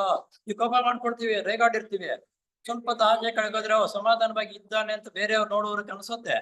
ಆದರೆ ನಮ್ಮಲ್ಲಿ ಒಳಗಡೆ ಅದು ಕುದಿತಾನೇ ಇರುತ್ತದೆ, ಸಮಾಧಾನವಾಗಿರುವುದಕ್ಕೆ ಸಾಧ್ಯವಿಲ್ಲ. ಆದರೆ ಪುನಃ ಅಪ್ರಿಯವಾದ ಘಟನೆಗಳು ಸಂಭವಿಸಿದ ಕೂಡಲೇ ಮನಸ್ಸು ಅಲ್ಲಕಲ್ಲೋಲ ಸ್ಥಿತಿಗೆ ಧುಮುಕಿ ಬಿಡುವುದು. ನಾವೇನೋ ಅವಾಗ ಜಗಳ ಮಾಡ್ಕೊಂಡು ಕೋಪ ಬಂದಿರುತ್ತೆ, ಸ್ವಲ್ಪ ಹೊತ್ತು ಹೋದ್ರೆ ಅಂತಹ ಸಂದರ್ಭಕ್ಕೆ ಬಂದಿದ್ದೇನಾದ್ರೂ ಬಂದರೆ ನಂತರದು ಈಚೆ ಬಂದೇ ಬರುತ್ತದೆ. ಇದಕ್ಕೆ ಕಾರಣ ನಾನು ನನ್ನದು ಎಂಬ ಭಾವನೆ ಬಲವಾಗಿ ಬೇರೂರುತ್ತದೆ. ಏನಪ್ಪಾ ಅಂದ್ರೆ ಆ ಕೋಪತಾಪ ಜಾಸ್ತಿ ಬರೋದು ನಾನು ನನ್ನದು ನಾನು ಮಾಡಿದ್ದೇ ಸರಿ ಅಂತಕ್ಕಂಥದ್ದು ಭಾವನೆ ಇದೆಯಲ್ಲ, ಆ ಭಾವನೆ ಯಾವನಲ್ಲಿ ಇದ್ದರೆ ಅವರು ಆ ಕೋಪತಾಪಗಳು ಕಂಟ್ರೋಲ್ ಮಾಡೋದಕ್ಕೆ ಆಗಲ್ಲ. ನಾನು ನನ್ನದು ಅನ್ನೋದನ್ನ ಬಿಡ್ಬೇಕು, ಹೋಗಲ್ಲ. ಇದಕ್ಕೆ ಸಂಬಂಧಪಟ್ಟ ಕೋಪತಾಪಗಳ ದುಷ್ಟ ಸಂಸ್ಕಾರಗಳು ಮನಸ್ಸಿನಲ್ಲಿ ಆಳವಾಗಿ ಹುದುಗಿಕೊಂಡಿರುತ್ತವೆ. ಯಾಕಪ್ಪ ಅಂದ್ರೆ ಈ ಕೋಪತಾಪಗಳು ಅಂತಕ್ಕಂಥದ್ದು ಇದೆಯಲ್ಲ, ತನ್ನ ಮನಸ್ಸಿನಲ್ಲಿ ಯಾವಾಗಲೂ ಅದಿಮಿಗಿಟ್ಟುಕೊಂಡಿರ್ತೀವಿ. ಆ ಸಂದರ್ಭ ಬಂದಾಗ ಅದೆಲ್ಲ ಈಚೆಗೆ ಬಂದ್ಬಿಡುತ್ತದೆ. ಇಲ್ಲಿ ಸಮಾಧಾನವೆಂದರೆ ತಮೋಗುಣಕ್ಕೆ ಸಂಬಂಧಪಟ್ಟಿದ್ದು. ಸರಿಯಾದ ಮಾರ್ಗದಲ್ಲಿ ಪ್ರಯತ್ನ ಮಾಡದೇ ಇರುವ ಸೋಮಾರಿಗಳಲ್ಲ. ಯಾಕಂದ್ರೆ ಸರಿಯಾದ ಮಾರ್ಗದಲ್ಲಿ ನಾವು ಅನುಸರಣೆ ಮಾಡದೆ ಹೋದರೆ ಯಾರಂದ್ರೆ ಈ ಸೋಂಬೇರಿತನ ಯಾವನ ಹತ್ರ ಇರುತ್ತೋ ಅವನು ಮಾಡುವುದಿಲ್ಲ, ಬರಲ್ಲ ಯಾವುದಕ್ಕೂ. ಸಾಧಾರಣವಾಗಿ ಜನರನ್ನು ಬಾಧಿಸುವ ಸುಖಾಪೇಕ್ಷೆ, ಅನುಕೂಲತೆ, ಸ್ಥಾನಮಾನವೇ ಮೊದಲಾದ ದೃಷ್ಟಿಯಿಂದ ಅಸಮಾಧಾನ ಸ್ಥಿತಿಗೆ ಒಳಗಾಗದೆ ಇರುವುದು ಎಚ್ಚರಿಕೆ. ಈ ರೀತಿ ಬರುವುದಕ್ಕೆ ಏನಪ್ಪಾ ಅಂದ್ರೆ ನಾನು ಬರ್ತಾ ಇದ್ದೀನಿ, ನನ್ನ ಗ್ರೇಡು, ನನ್ನ ವ್ಯವಸ್ಥೆ, ನನ್ನ ಸ್ಥಾನಮಾನಕ್ಕೆ ತಕ್ಕಂತೆ ಅಲ್ಲಿ ವ್ಯವಸ್ಥೆ ಇಲ್ಲ, ಆ ಸ್ಥಳವನ್ನು ಸರಿಯಾಗಿ ಇಟ್ಟಿಲ್ಲ ಅಂತಕ್ಕಂಥ ನಾನು ನನ್ನದು ಅನ್ನುವುದು ಗರ್ವ ಬಂದಾಗ ವ್ಯವಸ್ಥೆ ರೀತಿಯಲ್ಲಿ ಇರುವುದಿಲ್ಲ. ಮನುಷ್ಯನು ಜಗಳ ಕಾಯ್ತಾನೆ. ಮುಖ್ಯವಾಗಿ ಎಲ್ಲಿಯವರೆಗೆ ಮನುಷ್ಯನ ಲೌಕಿಕವಾದ ಮಹತ್ವಾಕಾಂಕ್ಷೆ ಒಳಗಾಗಿರುತ್ತಾನೆಯೋ ಅದುವರೆಗೆ ಅಂತವನಿಗೆ ಸಂತೋಷ ಅಥವಾ ಸಮಾಧಾನ ಸ್ಥಿತಿಯೋ ಸ್ವಪ್ನಪ್ರಾಯವಾಗಿರುವುದು. ಯಾವಾಗ ಮನುಷ್ಯನ ಲೌಕಿಕವಾದ ಮಹತ್ವ ಆಕಾಂಕ್ಷೆಗಳಿಗೆ ಒಳಗಾಗುತ್ತಾನೆ. ಲೌಕಿಕವಾಗಿರ್ತಕ್ಕಂಥದ್ದು ನಮ್ಮ ಜೀವನ ಪೂರ್ಣವಾಗಿ ನಾವು ಲೌಕಿಕದಲ್ಲಿ ಇರೋದು. ನಾವು ಬರ್ತಾ ಇದ್ರೆ ಮೊದಲಿಂದಾನೆ ಹೋಗಿ ಅಲ್ಲಿಂದ ಸ್ವಾಗತ ಮಾಡಿ ಹೊಗಳ್ಕೊಂಡು ಕರ್ಕೊಂಡು ಬಂದ್ರೆ ಬೇಸ್, ಬಂದ್ರೆ ಬರ್ಲಿ ಬಿಡ್ರಿ ಅಂತ ನಾವು ಉದಾಸೀನ ಮಾಡಿದ್ರೆ ಅವ್ನಿಗೆ ಯಾವಾಗಲೂ ತಗೋ. ನಾವು ಪೂರ್ಣವಾಗಿ ಲೌಕಿಕ ಜೀವನವನ್ನ ಮೇಲೇನೆ ಅವಲಂಬಿಸಿ ಜೀವನ ಮಾಡ್ತಾ ಇದ್ದೀವಿ. ಆದ್ರಿಂದ ನಮಗೆ ಈ ಕೋಪತಾಪಗಳು ಬರುವುದು ಸಹಜ. ತನ್ನ ಜೀವಿತವನ್ನೆಲ್ಲ ಈಶ್ವರನಿಗಾಗಲಿ ತನ್ನ ಪರಮ ಗುರುಗಳನ್ನಾಗಲಿ ಅರ್ಪಣೆ ಮಾಡುವಂತಹ ತನ್ನ ಸ್ವಾರ್ಥವು ಲವಲೇಶವು ಉಳಿಯಕೂಡದು. ಗುರುಗಳಿಗಾಗಲಿ ಬೇರೆಯವರು ನಾವು ಬೋಧನೆ ಮಾಡಬೇಕಾದ ಸ್ವಾರ್ಥ ಅಂತಕ್ಕಂಥದ್ದು ನಮ್ಮಲ್ಲಿ ಲವಲೇಶವು ಇರಬಾರದು ಅಂತ ಹೇಳ್ತಾರೆ. ಸ್ವಾರ್ಥ ಅನ್ನೋದು ಬಿಡ್ಬೇಕು. ಆಧ್ಯಾತ್ಮ ಮಾರ್ಗದಲ್ಲೂ ಕೂಡ ತನ್ನ ಪ್ರಗತಿಯ ಸಾಕಾದಷ್ಟು ತೀವ್ರವಾಗಿ ಮುಂದುವರಿಯುತ್ತಿಲ್ಲ ಅಲ್ಲ ಎಂಬ ಅಸಮಾಧಾನವು ಇರಕೂಡದು. ನಾನು ಏನೋ ಓದಿದ್ದೀನಪ್ಪ, ಕೇಳಿಕೊಂಡಿದ್ದೀನೋ, ನಾನು ಬೇರೆಯವರಂತೆ ಆಧ್ಯಾತ್ಮಿಕ ಜೀವನ ನಡೆಸುವುದಕ್ಕೆ ನನ್ನಿಂದ ಆಗುತ್ತೋ ಆಗಲ್ವ ಅಂತಕ್ಕಂಥ ದ್ವಂದ್ವವಾಗಿರ್ತಕ್ಕಂಥ ಮನಸ್ಸು ಇರಬಾರ್ದು. ಆಧ್ಯಾತ್ಮ ಜೀವನವನ್ನು ನಡೆಸಬೇಕು ಅಂತಕ್ಕಂಥದ್ದು ಇಚ್ಛೆ ಮಾಡಿದ್ದೀನಿ, ಮಾಡ್ತಾ ಇದ್ದೀನಿ, ವೃದ್ಧಿ ಆಗ್ತಾ ಇದ್ದೀನಿ ಅಂತಕ್ಕಂಥದ ಮನಸ್ಸನ್ನ ಬಿಗಿಯಾಗಿ ಹಿಡ್ಕೊಂಡು ಅದರಂತೆ ನಡೆಯೋದನ್ನು ನಾವು ಕಲ್ತ್ಕೊಬೇಕು. ಅಯ್ಯೋ ಅದಾಗತ್ತಾ, ಹೋಗತ್ತಾ, ಅದು ನಿಜವೇನಾ ಅಂತಕ್ಕಂಥ ದೀರ್ಘವಾಗಿರತಕ್ಕಂಥ ಉದಾಸೀನತೆ ಬಂದ್ರೆ ಮುಂದುವರಿಯಕ್ಕೆ ಸಾಧ್ಯವಾಗಲ್ಲ. ಅದು ಪ್ರತಿಯೊಬ್ಬನೂ ತನ್ನ ಪ್ರಯತ್ನವನ್ನು ಹೃತ್ಪೂರ್ವಕವಾಗಿ ಮಾಡುತ್ತಿದ್ದರೆ ಆ ಪ್ರಗತಿಯು ತನ್ನ ಬೆಳವಣಿಗೆ ಮತ್ತು ಕರ್ಮಾನುಸಾರ ಪ್ರಾಪ್ತವಾಗುತ್ತದೆ. ನೀನು ಮಾಡುವ ಕೆಲಸಗಳು ತೃಪ್ತಿಯಿಂದ, ಸಾಧನೆಯಿಂದ ನಾನು ಮಾಡ್ತಾ ಇದ್ದೀನಿ, ಮಾಡಬೇಕು ಅಂತಕ್ಕಂಥ ದೃಷ್ಟಿಗಿಟ್ಕೊಂಡು ಮಾಡ್ತಾ ಇದ್ದರೆ ಆ ಸಾಧನವು ದಿನೇ ಬೆಳವಣಿಗೆ ಆಗಲೇ ಆಗುತ್ತದೆ. ತನ್ನ ಕೈಯಲ್ಲಾದಷ್ಟು ಸೇವೆ ಸಲ್ಲಿಸುತ್ತಿರಬೇಕು. ಯಾವುದೇ ಆಗಲಿ, ಜನಸೇವೆಯಾಗಲಿ, ಬೇರೆಯವರ ಕೆಲಸವಾಗಲಿ, ಇದನ್ನು ಯಾವಾಗಲೂ ನಾವು ಮಾಡ್ತಾ ಇರಬೇಕು. ಸೋಂಬೇರಿತನ ತನ್ನಲ್ಲಿ ಯಾವತ್ತೂ ಇರಬಾರದು. ತನ್ನ ಶೀಲ ಸ್ವಭಾವವನ್ನು ದೇಶದೊಡನೆ ಉತ್ತಮ ಪಡಿಸಿಕೊಳ್ಳುತ್ತಾ ಬರಬೇಕು. ಶೀಲ ಸ್ವಭಾವವನ್ನು ಬೇರಿಸಿಕೊಂಡು ಬೇರೆಯವರಲ್ಲಿ ಉತ್ತಮ ರೀತಿಯಲ್ಲಿ ಬೆಳವಣಿಗೆ ಆಗುವುದನ್ನು ಕಲ್ತ್ಕೋಬೇಕು. ಹೀಗೆ ಅನನ್ಯವಾದ ಭಕ್ತಿ ಶ್ರದ್ಧೆಗಳಿಂದ ಬಾಳುವುದನ್ನು ಕಲಿತಾರೆ. ಶ್ರದ್ಧಾ ಭಕ್ತಿ ಇರ್ಬೇಕಪ್ಪ ಅಂತ ಹೇಳ್ತೀವಿ ನೋಡು ಯಾವಾಗ ನಾವು. ಇದ್ದರೆ ಆತನ ಯೋಗಕ್ಷೇಮವನ್ನ ಆತನ ಪರಮ ಗುರುವಾಗಲಿ ಈಶ್ವರನಾಗಲಿ ವಹಿಸಿಕೊಳ್ಳುತ್ತಾನೆ. ನಿನ್ನ ಕರ್ತವ್ಯ ಸರಿಯಾಗಿ ಮಾಡ್ತಾ ಇದ್ದರೆ ನಿನ್ನ ಕಷ್ಟ ಕಾರ್ಪಣ್ಯಗಳು ಬಂದರೂ ಸಮೇತ ಅದನ್ನ ಮಹಾತ್ಮರಾಗಿರ್ತಕ್ಕಂಥವರು ಸಂತಸ್ತಾನೆ ಇರ್ತಾರೆ. ಗುರುಗಳಾಗಲಿ ಈಶ್ವರನಾಗಲಿ ವಹಿಸಿಕೊಳ್ಳುತ್ತಾನೆ. ಇದರಲ್ಲಿ ನಿತ್ಯಾಭಿನ ಎಂಬುವುದು ಮುಖ್ಯವಾದ ಷರತ್ತು.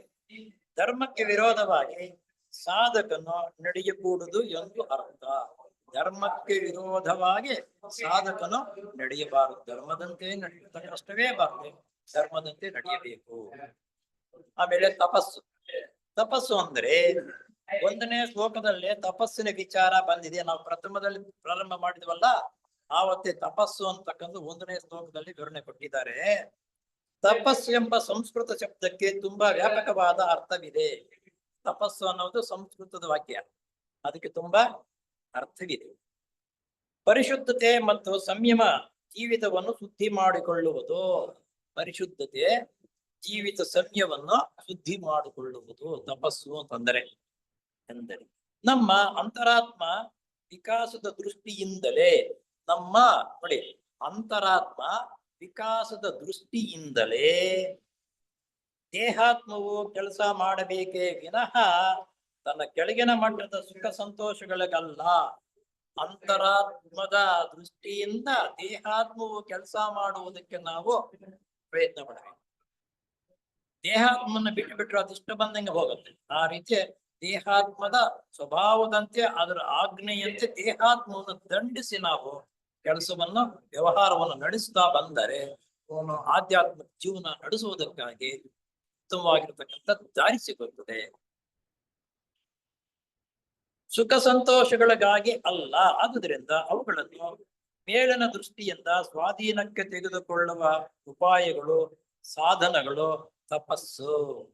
ಅವೆರಡು ಹೊಂದಾಣಿಕೆ ಆಗಬೇಕಾದ್ರೆ ಏನು?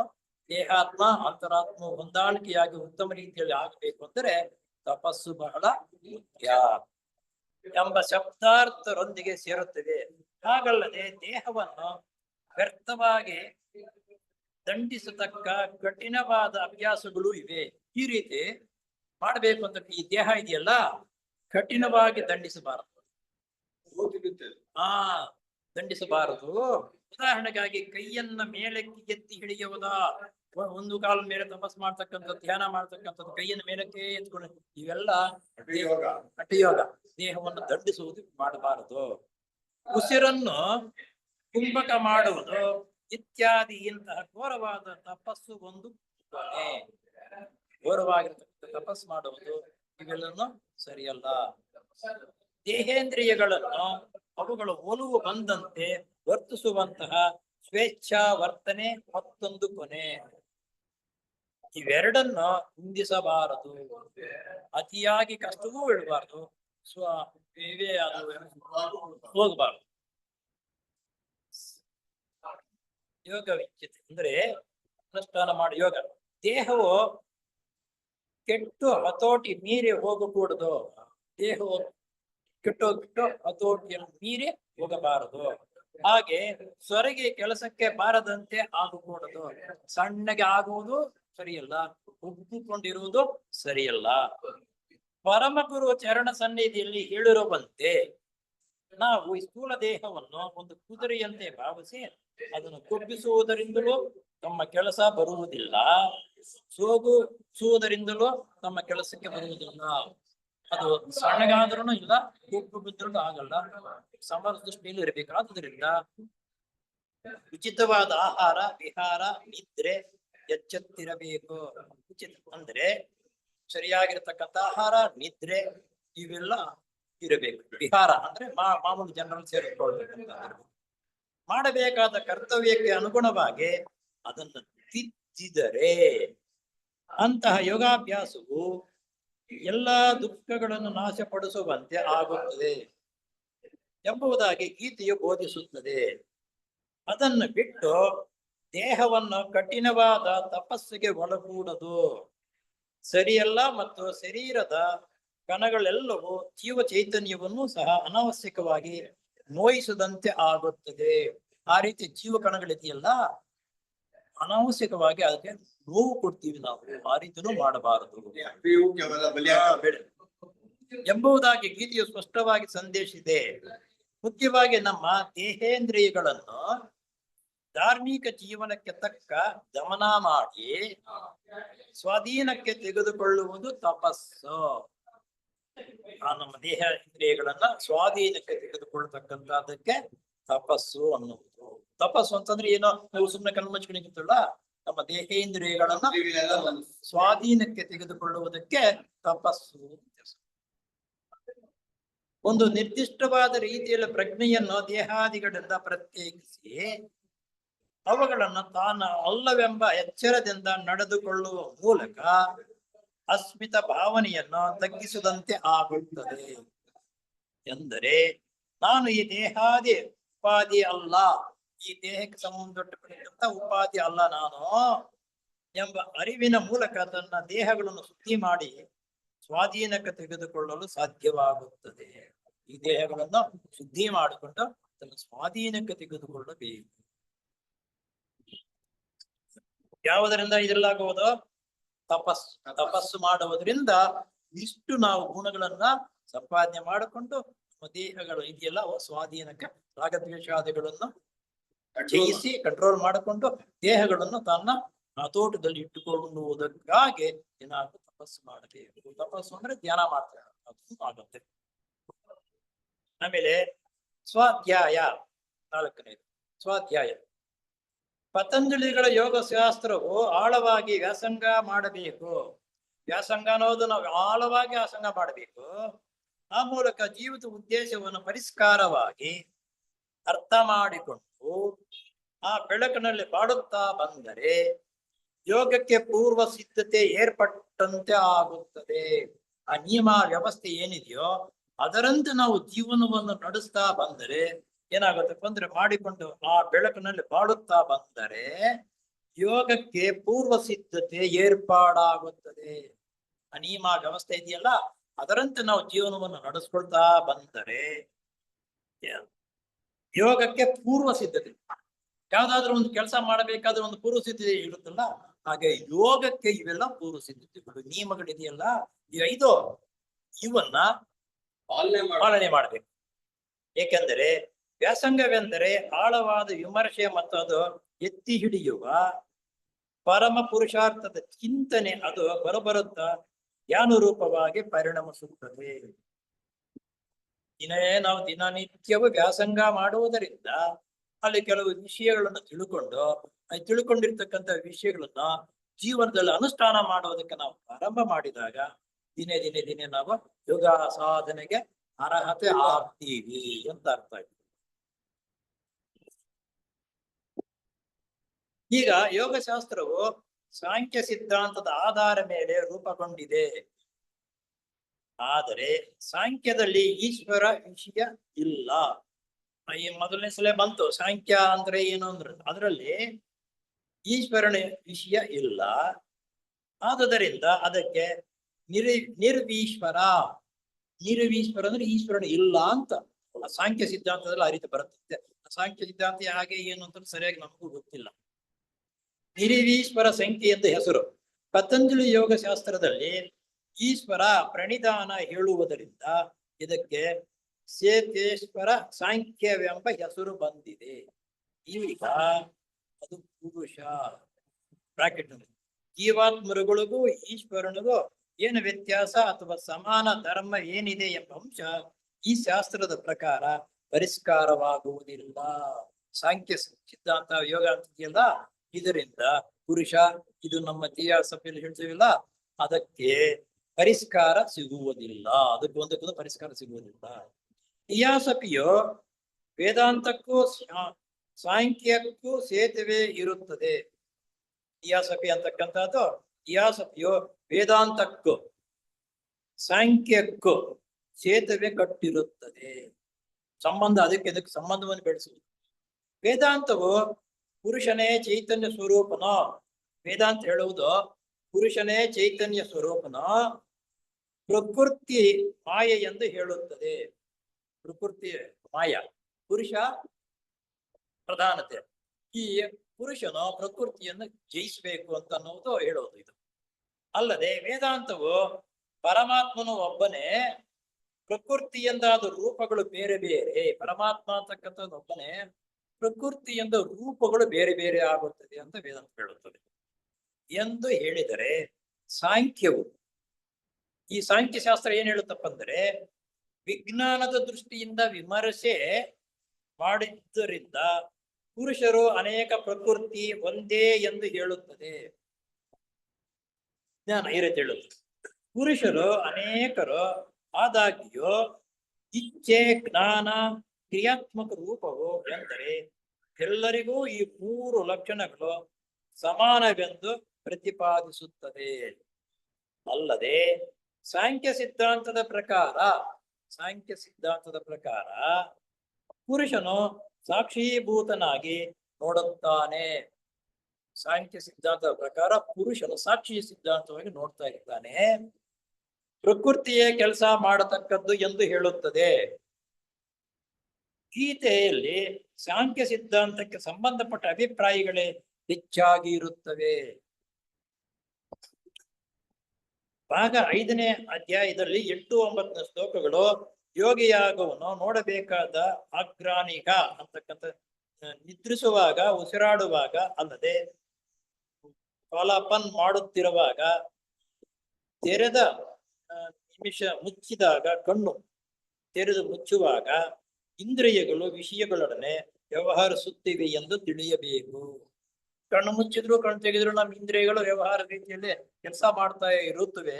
ಅವನ್ನು ಹತೋಟಿ ಮಾಡ್ಕೋಬೇಕು ಅನ್ನೋದು ತಿಳಿಯಬೇಕು ಎಂದರೆ, ಅಲ್ಲದೆ ಪುರುಷನು ಅವಿದ್ಯೆ, ಪುರುಷ ಅಂತಕ್ಕಂಥ ಅವಿದ್ಯೆ, ಅಸ್ಮಿತ ಮತ್ತು ಕ್ಲೇಶಗಳಿಂದ ಬಿಡಿಸಿಕೊಂಡರೆ ಎಂದರೆ ತನ್ನ ಸ್ವರೂಪ ಸಾಕ್ಷಾತ್ಕಾರ ಪಡೆದ ಮೇಲೆ ಆತನ ಮುಂದಿನ ಗತಿಯೇನು ಎಂಬ ಪ್ರಶ್ನೆಗೆ ಸ್ಪಷ್ಟವಾದ ಉತ್ತರವಿಲ್ಲ. ಇಲ್ಲಿ ಬಿಡಿಸ್ಕೊಂಡು ವ್ಯವಸ್ಥೆ ರೀತಿಯಲ್ಲಿ ಜೀವನ ಹೆಂಗ್ ನಡೆಸುತ್ತೆ, ಮುಂದೆ ಏನಾಗ್ತೀವಿ ಅಂತ ಅನ್ನೋದಕ್ಕೆ ಸ್ಪಷ್ಟವಾಗಿರ್ತಕ್ಕಂಥದ್ದು. ಅಂದ್ರೆ ಇಲ್ಲಿ ಸ್ಪಷ್ಟವಾದ ಜೀವನ ಮಾಡಿ ವೇದಾಂತವನ್ನು ಹೊಂದಿ ಜೀವನ ಮುಕ್ತರಾದ ಮೇಲೆ ಮುಂದಿನ ವ್ಯವಸ್ಥೆ ಏನಿದೆ ಅಂತಕ್ಕಂಥದ್ದು ಸ್ಪಷ್ಟವಾಗಿ ಇಲ್ಲಿ ಹೇಳುವುದಿಲ್ಲ ಅಂತ ಅರ್ಥ ಇದೆ. ಇತಿಹಾಸಭೆಯ ಅನುಭವ ಜ್ಞಾನ ಜೀವ ಮುಕ್ತರು ಮತ್ತು ಅವರಿಗಿಂತ ಸಂಸ್ಮರಣದಲ್ಲಿ ಮುಂದೆ ಹೋಗಿರತಕ್ಕಂಥವರು ಎಂದರೆ ಆ ಪರಮೇಶ್ವರನಂತೆ ಆಗುವ ಬೆಳವಣಿಗೆ ದಾರಿಯಲ್ಲಿ ಮುಂದೆ ಹೋಗುವವರು ಎಂದು ಅರ್ಥ. ಆದ್ರೆ ಇತಿಹಾಸ ಏನ್ ಹೇಳುತ್ತಂತಂದ್ರೆ, ಈ ನಿಯಮಗಳನ್ನೆಲ್ಲ ಪಾಲನೆ ಮಾಡಿ ಜೀವನ್ ಮುಕ್ತರಾದ ಮೇಲೆ ಮುಂದಿನೂ ಇನ್ನೂ ಹಂತವಿದೆ, ಮುಂದಕ್ಕೂ ನಾವು ಬೆಳವಣಿಗೆ ಆಗ್ತೀವಿ ಅಂತ ಅನ್ನೋದು ತಿಯಾಸಪಿ ಹೇಳುತ್ತದೆ. ಸಾಂಖ್ಯಯೋಗ ಅಷ್ಟಕ್ಕೆ, ಆಮೇಲೆ ಮುಂದಕ್ಕೆ ಈ ರೀತಿ ಬೆಳವಣಿಗೆ ಆಗುತ್ತೆ ಅಂತ ಅನ್ನೋದು ನೋಡಿ. ತಿಯಾಸಪಿಗೂ ಸಾಂಖ್ಯಯುಗಕ್ಕೂ ಈ ತಿಯಾಸಪಿ ಅಂತಕ್ಕಂಥದ್ದು ಸೇತುವೆ ಇದ್ದಂತೆ. ಈ ಕಡೆಯಿಂದ ಆ ಕಡೆಗೆ ದಾಟಬೇಕಾದ್ರೆ ಸೇತುವೆ ಕಟ್ತೀವಲ್ಲ, ಹಾಗೆ ಇದಕ್ಕೂ ಅದಕ್ಕೂ ಸೇತುವೆ ಇದ್ದಂಗೆ ಅಂತ ಹೇಳುವುದು. ಇಂತಹ ಮಹಾತ್ಮರ ಉನ್ನತ ಮಟ್ಟದ ತಿಳುವಳಿಕೆ ಬೆಳಕಿನಲ್ಲಿ ಈಶ್ವರ ಪ್ರಣಿಧಾನ ಎಂಬ ಪತಂಜಲಿಗಳ ನಿಯಮಕ್ಕೆ ಸೇರಿದ ಸಾಧನೆಗೆ ಸಮಂಜಸವಾದ ಅರ್ಥ ಹೋಲುತ್ತದೆ. ಏನೆಂದರೆ ಪುರುಷರಲ್ಲಿ ಈಶ್ವರನು ಒಬ್ಬನು. ಪುರುಷನಲ್ಲಿ ಈಶ್ವರನು ಒಬ್ಬನು. ನಮ್ಮಲ್ಲಿ ತ್ರಿಮೂರ್ತಿಗಳ ತ್ರಿಮೂರ್ತಿಗಳ ಅದು ನಮ್ಮ ದೇಹದಲ್ಲಿ ನಮ್ಮ ಜ್ಞಾನದಲ್ಲಿ ತ್ರಿಮೂರ್ತಿಗಳು ಇದ್ದಾರೆ ಅಂತ ನಾವು. ತ್ರಿಮೂರ್ತಿ ಈಶ್ವರನು ಒಬ್ಬನು. ಆತನು ಮೊದಲೇ ಸಂಸಾರ ಚಕ್ರವನ್ನು ಪ್ರವೇಶಿಸಿ ಹೆಚ್ಚು ಅನುಭವ ಪಡೆದು ಜೀವಾತ್ಮಗಳ ಅಂತಸ್ತಿಗಿಂತ ಬಹು ದೂರ ಬೆಳೆದು ಈ ಬ್ರಹ್ಮಾಂಡ ಕಾರಣವಾಗಿರುತ್ತಾನೆ. ನಮ್ಮಂತೆ ರೀತಿಯಲ್ಲಿ ಸಂಸಾರ ಚಕ್ರದಲ್ಲಿ ಸಿಕ್ಕಿಕೊಂಡಿದ್ದೆಲ್ಲ ಜಯಿಸಿ ಪೂರ್ಣ ಬೆಳವಣಿಗೆ ಹಾಗೆ ಆ ಬ್ರಹ್ಮಾಂಡದ ಕಾರಣಕರ್ತನಾಗಿರುತ್ತಾನೆ. ಈ ಬ್ರಹ್ಮಾಂಡವನ್ನು ರಚನೆ ಮಾಡ್ತಕ್ಕಂಥ ಕಾರಣಕರ್ತ ನೋಡ್ತಕ್ಕಂಥ ಆಗಿದ್ದಾನೆ.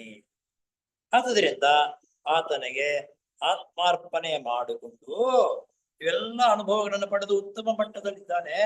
ಆತ್ಮಾರ್ಪಣೆ ಮಾಡಿಕೊಳ್ಳುವುದು ನಾವೆಲ್ಲರೂ ಈಶ್ವರನಿಗೆ ಆತ್ಮಾರ್ಪಣೆ ಮಾಡಿಕೊಂಡು ಭಕ್ತಿ ಅಥವಾ ಜ್ಞಾನ ಅಥವಾ ಕರ್ಮಯೋಗಗಳ ಮೂಲಕ ಕಾಲಾನುಗುಣ್ಯವಾಗಿ ಆತನಂತೆಯೇ ಆಗುವುದು ಎಂಬ ಖಚಿತವಾದ ಬೋಧೆ. ನಾವು ಈ ರೀತಿ ನಮ್ಮ ನಿಯಮ ವ್ಯವಸ್ಥೆ ರೀತಿಯಲ್ಲಿ ಜೀವನ ನಡೆಸ್ಕೊಂಡು ಹೋಗ್ತಾ ಇದ್ದರೆ ಮುಂದಕ್ಕೆ ಯಾವುದೋ ಒಂದು ಕಾಲದಲ್ಲಿ ಆ ಈಶ್ವರನಂತೆ ನಾವು ಈಶ್ವರನಾಗ್ತೀವಿ ಎನ್ನುವುದು ಈ ಸರ್ಕಲ್ ಸೊಸೈಟಿ ಹೇಳ್ತಕ್ಕಂಥ ವೇದಾಂತ. ಈ ರೀತಿಯಾದ ಔಪಾಸಕನ ಮೂಲಕ ಯೋಗಿಯ ತನ್ನ ಅಂತರಂಗದಲ್ಲಿ ಬೆಳಕನ್ನು ಕಂಡುಕೊಳ್ಳಬೇಕು. ಈ ರೀತಿ ಆಗ್ತೀವಿ ಹಿಂಗಿದೆ ಅಂತಕ್ಕಂಥದ್ದು ಅಂತರಂಗ ನಮ್ಮಷ್ಟು ಬೆಳಕು ಹಾಕೊಂಡು ಅದನ್ನು ನಾವು ತಿಳ್ಕೋಬೇಕಂತೆ. ಎಂದರೆ ಸತ್ಯದ ಸಾಕ್ಷಾತ್ಕಾರಕ್ಕೆ ಅವಶ್ಯಕವಾದ ಅರ್ಹತೆಯನ್ನು ಹೊರಗಿನ ಪುಸ್ತಕಗಳು ಮಾರ್ಗದರ್ಶಕರು ಇಂತಹ ಅವಲಂಬನವಿಲ್ಲದೆ ತನ್ನ ಒಳಗಿನಿಂದಲೇ ಬೆಳೆಸಿಕೊಳ್ಳಬೇಕು. ಬೇರೆಯವರು ಹೇಳ್ತಕ್ಕಂಥದ್ದನ್ನು ಕೇಳಿಸ್ಕೋಬೇಕದು ಒಳ್ಳೇದ ಕೆಟ್ಟದ್ದ ಅಂತ ಅನುಸರಿಸಿಕೊಂಡು ಅದರಂತೆ ನಮ್ಮ ಒಳಗಿನಿಂದಲೇ ಆ ಪ್ರೇರಣೆ ನಾವು ತೆಗೆದುಕೋಬೇಕು. ಒಳಗೆ ಅಂತರಾತ್ಮದಿಂದ ಬೆಳವಣಿಗೆ ಬೆಳೆಸ್ಕೋಬೇಕು. ಸ್ವಾಧ್ಯಾಯ ಎಂಬ ಶಬ್ದದಲ್ಲಿ ಸ್ವ ಎಂಬ ಅಕ್ಷರಕ್ಕೆ ಸ್ವಾವಲಂಬನೆ ಎಂದು ಅರ್ಥ ಮಾಡಿಕೊಳ್ಳಬೇಕು. ಸ್ವಾವಲಂಬನೆ ತನ್ನಷ್ಟಕ್ಕೆ ತಾನ ತನ್ನ ಒಳಗಡೆಯಿಂದ ನನ್ನನ್ನ ಅಭಿವೃದ್ಧಿ ಪಡಿಸ್ಕೋಬೇಕು ಅಂತಕ್ಕಂಥದ್ದು. ಆಮೇಲೆ ಈಶ್ವರ ಪ್ರಣಿಧಾನ ಕೂಸೆ ಬಿಡೋಣ ಇದನ್ನ. ಈಶ್ವರ ಅಥವಾ ಪರಮಾತ್ಮ ಚೈತನ್ಯವು ಮಾಯೆಯನ್ನು ಪೂರ್ತ ಗೆದ್ದಿರುತ್ತದೆ. ಆದ್ದರಿಂದ ತನ್ನ ಸಂಕಲ್ಪವೇ ನಡೆಯಲಿ ನನ್ನದಲ್ಲ ಎಂಬ ಯೋಗಿಯ ಮನೋಭಾವನೆಯು ಸಾಧುವಾದದ್ದು. ಅನೇಕ ಮತ ಸಂಪ್ರದಾಯದ ಭಕ್ತರು ಸಹ ಈ ರೀತಿ ಹೇಳುವುದು ಉಂಟು. ಆದರೆ ಅದರ ಮನೋಭಾವನೆಯು ಯೋಗಿಯ ಮನೋಭಾವನೆಯಷ್ಟು ಬಹುಶಃ ಶುದ್ಧವಾಗಿರುವುದಿಲ್ಲ. ಅವರ ಮನಸ್ಸಿನ ಹಿನ್ನೆಲೆಯಲ್ಲಿ ಈಶ್ವರನನ್ನು ನಂಬಿ ಭಕ್ತಿಯಿಂದ ಆರಾಧಿಸಿದರೆ ತಮಗೆ ಒಳ್ಳೆಯದೇ ಪ್ರಾಪ್ತವಾಗುತ್ತದೆ, ಕೆಟ್ಟದ್ದು ಆಗುವುದಿಲ್ಲ ಎಂಬ ಆಶೋತ್ತರವಿರುತ್ತದೆ. ಈಶ್ವರನ ಆರಾಧನೆಯಿಂದ ಕೆಟ್ಟದ್ದು ಎಂದೂ ಉಂಟಾಗುವುದಿಲ್ಲ. ಇದಕ್ಕೆ ಒಂದು ಉದಾಹರಣೆ ಹೇಳ್ಬೋದು. ಉತ್ತಮರ ಸಹವಾಸ ಸೇರಿದಾಗ ಅವನು ಉತ್ತಮನೇ ಆಗ್ತಾನೆ, ಕೆಟ್ಟವರ ಸಹವಾಸಕ್ಕೆ ಹೋದಾಗ ಕೆಟ್ಟವನೇ ಆಗ್ತಾನೆ. ಆದ್ದರಿಂದ ಆದರೆ ನಮ್ಮ ಹಿಂದಿನ ಕರ್ಮ ಬಲವತ್ತವಾಗಿದ್ದರೆ ಬಲವಂತವಾಗಿ ಇದ್ದರೆ ಅದರ ಫಲವನ್ನು ಅನುಭವಿಸಲೇಬೇಕು. ಈ ರೀತಿ ಅನುಭವಿಸುವುದು ಕೂಡ ಒಳ್ಳೆಯದೇ. ಕಷ್ಟ ಬಂತು ಅಂತ ನಾವು ಹೆದರ್ತೀವಿ. ಆ ಕಷ್ಟ ಬರುವುದು ಒಳ್ಳೆಯದಕ್ಕೆ ಅಂತ ಹೇಳ್ತಾರೆ. ಆ ಶಕ್ತಿನೂ ಕೊಡ್ತಾರೆ. ತನ್ನ ಶ್ರೇಣಿಗೆ ಎಂಬ ದೃಢವಾದ ನಂಬಿಕೆಯು ಯೋಗಿಗೆ ಇರುತ್ತದೆ. ಈ ಕಷ್ಟಗಳು ಬಂದಿದ್ದು ನನ್ನ ಶ್ರೇಣಿ ನನ್ನ ಅಭಿವೃದ್ಧಿ ಹೊಂದುವುದಕ್ಕಾಗೇ ಬಂದಿದೆ ಅನ್ನೋದು ದೃಢವಾಗಿರತಕ್ಕಂಥ ನಂಬಿಕೆ ಯೋಗಿಗಳಲ್ಲಿ ಇರುತ್ತದೆ, ನಮ್ಮಲ್ಲಿರುತ್ತದೆ. ಕಷ್ಟ ಬಂದ್ರೆ ಅಯ್ಯಪ್ಪ ಅಂತ ಎದುರ್ಕೊಳ್ತೀವಿ. ಆ ದುಷ್ಕರ್ಮ ಫಲವು ಒಬ್ಬ ವ್ಯಕ್ತಿಯ ಮೂಲಕ ಲಭಿಸುವುದಾದರೆ ಯೋಗಿಯು ಆತನನ್ನು ದ್ವೇಷಿಸುವುದಿಲ್ಲ. ಯೋಗಿಯಾಗಿರ್ತಕ್ಕಂಥ ದುಷ್ಕರ್ಮ ನಿನ್ನಿಂದ ನನಗೇನಾದ್ರೂ ತೊಂದರೆ ಕೊಟ್ರೆ ನಿನ್ನನ್ನು ಚೆಪ್ಪಿಸುವುದಿಲ್ಲ. ನನ್ನ ಯಾವ್ದೋ ಕರ್ಮ ಆಯ್ತು, ಕರ್ಮ ಸವಿಯಿತು, ನನ್ನ ಕರ್ಮವನ್ನು ಸವಿಯುವುದಕ್ಕೆ ಅವರು ಸಹಾಯ ಮಾಡ್ತಿದ್ದಾರೆ ಅಂತ ಅನ್ನೋ ಮನೋಭಾವನೆ ಅದನ್ನು ಬರುತ್ತೆ. ಹೊರಟಾಗ್ತಾರೆ. ನಮ್ಮಂತವ್ರಾದ್ರೆ ಒಂದು ಕಷ್ಟ ಕಿರುಕುಳ ಕೊಟ್ರೆ ಅದ್ರ ಎರಡರಷ್ಟು ಕಿರುಕುಳ ಕೊಡೋದಕ್ಕೆ ನಾವು ಪ್ರಯತ್ನ ಮಾಡ್ತೀವಿ. ಆ ಯೋಗಿಗೂ ಸಾಧಾರಣವಾಗಿರ್ತಕ್ಕಂಥ ಜನರಿಗೆ ಇರ್ತಕ್ಕಂಥ ವ್ಯತ್ಯಾಸ. ಆತನನ್ನು ದ್ವೇಷಿಸುವುದಿಲ್ಲ. ಆತನು ತನ್ನ ಹಿಂದಿನ ಕರ್ಮದ ಸೂತ್ರವೆಂದು ತಿಳಿದು ಆತನನ್ನೂ ಸಹ ಭಗವಂತನ ಸ್ವರೂಪವೆಂದೇ ಭಾವಿಸುತ್ತಾನೆ. ಕಷ್ಟ ಕೊಟ್ಟಿದ್ರು, ನಿನಗೆ ತೊಂದರೆ ಕೊಡ್ತಾ ಇದ್ರು, ಆತನು ಭಗವಂತನ ಸ್ವರೂಪವೇನಪ್ಪ, ನನ್ನ ಹಿಂದಿನ ಜನ್ಮದ ಕರ್ಮ ಏನೋ ಇದೆ, ಇದು ತೀರ್ತು ಬಿಡು ಅಂತ ಸಂತೋಷ ಪಡ್ತಾನೆ. ಯೋಗಿ ಆಗಿರ್ತಕ್ಕಂಥವನು, ಸಾಧಾರಣವಾಗಿರ್ತಕ್ಕಂಥವನು ಇನ್ನೂ ಕರ್ಮವನ್ನ ಹೊತ್ಕೊಳ್ತಾನೆ. ಮೊದಲು ಯೋಗಿಯು ತನ್ನ ದೇಹಾತ್ಮ ಭಾವನೆಯು ನಾನು ಎಂಬುದನ್ನು ಕಲಿಸಿ ಹಾಕಿ ಈಶ್ವರನ ಸಂಕಲ್ಪವನ್ನು ನೆರವೇರಿಸುವ ಬಂಟನೆಂದು ಭಾವಿಸುತ್ತಾನೆ. ನಾನು ನನ್ನದು ಅಂತಕ್ಕಂಥದ್ದಲ್ಲ, ಈಶ್ವರನ ಸಂಕಲ್ಪ ಏನಿದೆಯೋ ಆ ಸಂಕಲ್ಪವನ್ನು ನೆರವೇರಿಸುವುದಕ್ಕೆ ಇರತಕ್ಕಂಥ ನಾನು ಒಬ್ಬ ಬಂಟ ಅನ್ನುವುದನ್ನ ತಿಳ್ಕೊಳ್ತಾನೆ. ಸುಖವೇ ಲಭಿಸಲಿ, ಕಷ್ಟವೇ ಲಭಿಸಲಿ, ಎಲ್ಲವೂ ಈಶ್ವರ ಸಂಕಲ್ಪವೆಂದು ಭಾವಿಸುತ್ತಾರೆ. ಏನು ಆಧ್ಯಾತ್ಮಿಕ ಜೀವನ ಸನ್ಯಾಸಿ ಆಗಿರ್ತದೆ, ಸುಖವೂ ಬರ್ಲಿ ಕಷ್ಟವೂ ಬರ್ಲಿ ಎಲ್ಲ ಈಶ್ವರನ ಸಂಕಲ್ಪವೇ ಹೊರತು ಬೇರೆ ಯಾವುದು ಅಲ್ಲ ಅಂತಕ್ಕಂಥ ಮನೋಭಾವನೆ ಗಟ್ಟಿಯಾಗಿ ಆತನಲ್ಲಿ ಇರುತ್ತದೆ. ಯಾರ ಸನ್ಯಾಸಿ ಆಗಬೇಕು ಅಂತ ಯೋಗಿ ಆಗಬೇಕು ಅಂತಕ್ಕಂಥವನ್ನಲ್ಲಿ ಈ ರೀತಿ ದೃಢವಾಗಿರತಕ್ಕಂಥ ಸಂಕಲ್ಪ, ಶಕ್ತಿ, ಸಾಮರ್ಥ್ಯ ಅವನಲ್ಲಿ ಇರುತ್ತದೆ. ಈಶ್ವರನ ಇಚ್ಛೆ.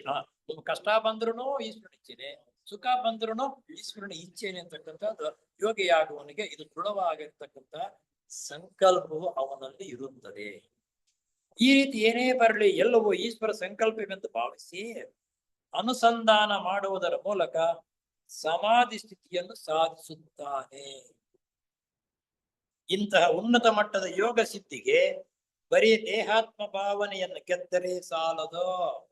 ಈ ಯೋಗ ಸಿದ್ಧಿ ಆಗ್ಬೇಕಂದ್ರೆ ಬರೀ ದೇಹಾತ್ಮ ಸಾಧನೆ ಮಾಡಿದ್ರೆ ಸಾಕಾಗಲ್ಲ. ಪತಂಜಲಿ ಋಷಿಗಳು ಹೇಳುವ ಪ್ರಕಾರ ಚಿತ್ತ ವೃತ್ತಿ ನಿರೋಧ ಅಂತಾರೆ. ಅಂದ್ರೆ ಚಿತ್ತ ವೃತ್ತಿಗಳೆಲ್ಲ ದಮನ ಮಾಡಬೇಕು. ಇಲ್ಲಿ ಚಿತ್ತ ಎಂದರೆ ಭಿನ್ನಾಭಿಪ್ರಾಯದ ಅರ್ಥವಾಗುತ್ತದೆ. ಯೋಗಿ ಲೆಡ್ಬೀಟ್ ರವರು ಚಿತ್ತ ಎಂದರೆ, ಯೋಗಿ ಲೆಡ್ಬೀಟ್ ಹೇಳ್ತಾರೆ, ಚಿತ್ತವೆಂದರೆ ಕಾಮ ಅಥವಾ ರೂಪ ಮನಸ್ಸು ಎಂದು ಅರ್ಥ. ಚಿತ್ತ ಎಂದರೆ ಕಾಮ, ರೂಪ ಮನಸ್ಸು. ರೂಪ ಮನಸ್ಸು ಅರೂಪ ಮನಸ್ಸು ಬೇರೆ. ರೂಪ ಮನಸ್ಸು ಚಂಚಲ. ಆ ರೂಪ ಮನಸ್ಸಿಗೆ ಕಾಮವು ಸೇರಿದಾಗ ಚಿತ್ತವಾಗುತ್ತದೆ. ಚಿತ್ತವಂದರೆ ರೂಪ ಮನಸ್ಸು, ಕಾಮ ಮನಸ್ಸು ಸೇರಿದಾಗ ಅಲ್ಲುಕೊಳ್ಳಲಾಗುತ್ತೆ, ಅದಕ್ಕೆ ಚಿತ್ತವೆನಿಸುತ್ತದೆ. ಅವ್ರು ಹೇಳೋದು ಅರ್ಥ ಮಾಡಿಕೊಳ್ಳುತ್ತಾರೆ. ಅದು ನಿಶ್ಚಯವೇ. ಪ್ರಾರಂಭದಲ್ಲಿ ಕಾಮ ಮನಸ್ಸು ಸ್ವಾಧೀನಕ್ಕೆ ತೆಗೆದುಕೊಳ್ಳದೇ ಇದ್ದರೆ ಸಾಧಕನ ತನ್ನ ಅಂತರಾತ್ಮನಲ್ಲಿ ಒಂದಾಗಲಾರನು. ಚಿತ್ತ ಅಂದರೆ ರೂಪ ಮನಸ್ಸು ಮತ್ತು ಕಾಮ ಮನಸ್ಸನ್ನ ಸ್ವಾಧೀನಕ್ಕೆ ತೆಗೆದುಕೊಳ್ಳದೆ ಹೋದರೆ, ನಾವು ಆ ರೀತಿ ಏನಾಗಿದ್ದರೆ ಅಂತರಾತ್ಮನ ಒಂದಾಗಲು, ಅಂತರಾತ್ಮನ ಎಂದರೆ ಮನುಷ್ಯ, ಬುದ್ಧಿ, ಅಹಂಕಾರ ಇವುಗಳಿಗೆ ಸಂಬಂಧಪಟ್ಟ ತತ್ವವನ್ನು ಗೀತೆಯಲ್ಲಿ ಸರಿಯಾಗಿ ವಿವರಿಸಿದೆ. ಅಂತರಾತ್ಮಕ್ಕೆ ನೋಡು, ಈ ದೇಹಾತ್ಮಕ್ಕೆ ಏನೇನು ಪ್ರಚೋದನೆ ಕೊಡುತ್ತೆ, ಅಂತರಾತ್ಮಕ್ಕೆ ಏನೇನು ಪ್ರಚೋದನೆ ಕೊಡುತ್ತೆ ಅಂದರೆ ಸಾಧಕನ ತನ್ನ ಅಂತರಾತ್ಮನಲ್ಲಿ ಒಂದಾಗಲಾರನು. ಅಂತರಾತ್ಮ ಎಂದರೆ ಮನಸ್ಸು, ಬುದ್ಧಿ, ಅಹಂಕಾರ ಇವುಗಳಿಗೆ ಸಂಬಂಧಪಟ್ಟ ತತ್ವವನ್ನು ಗೀತೆಯಲ್ಲಿ ಸರಿಯಾಗಿ ವಿವರಿಸಿದೆ.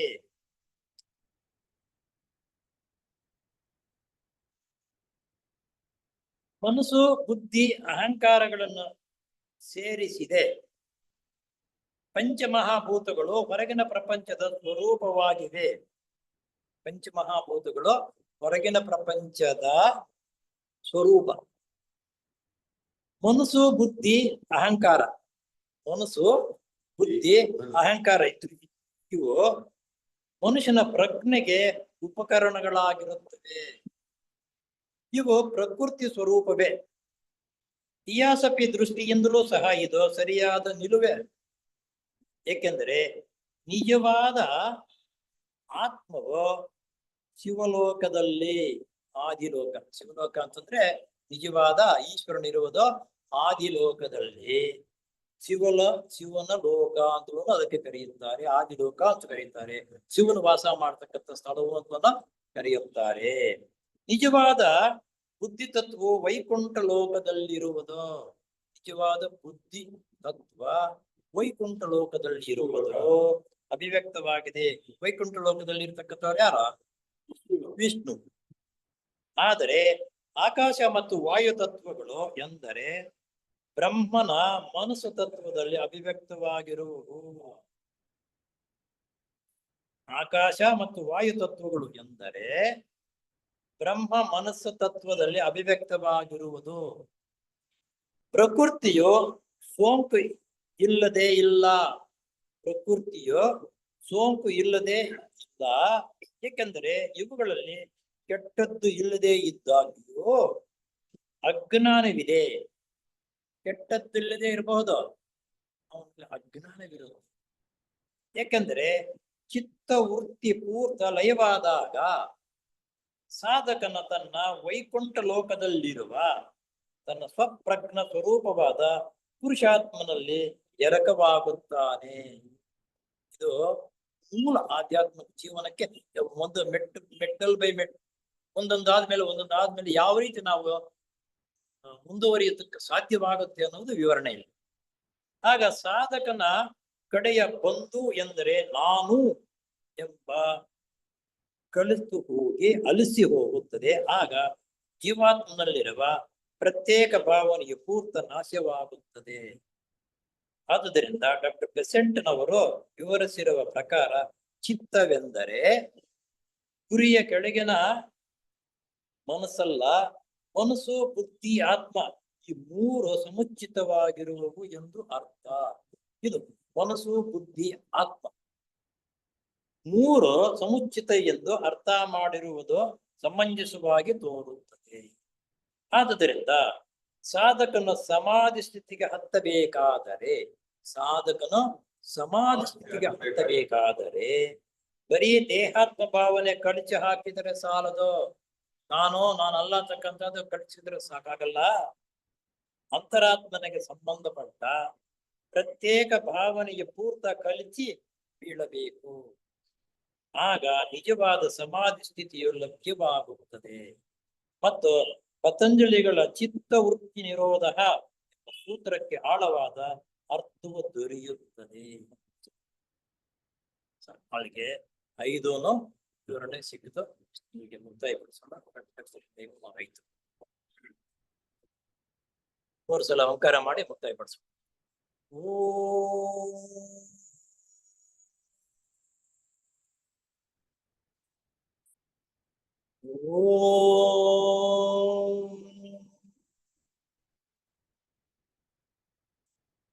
ಓ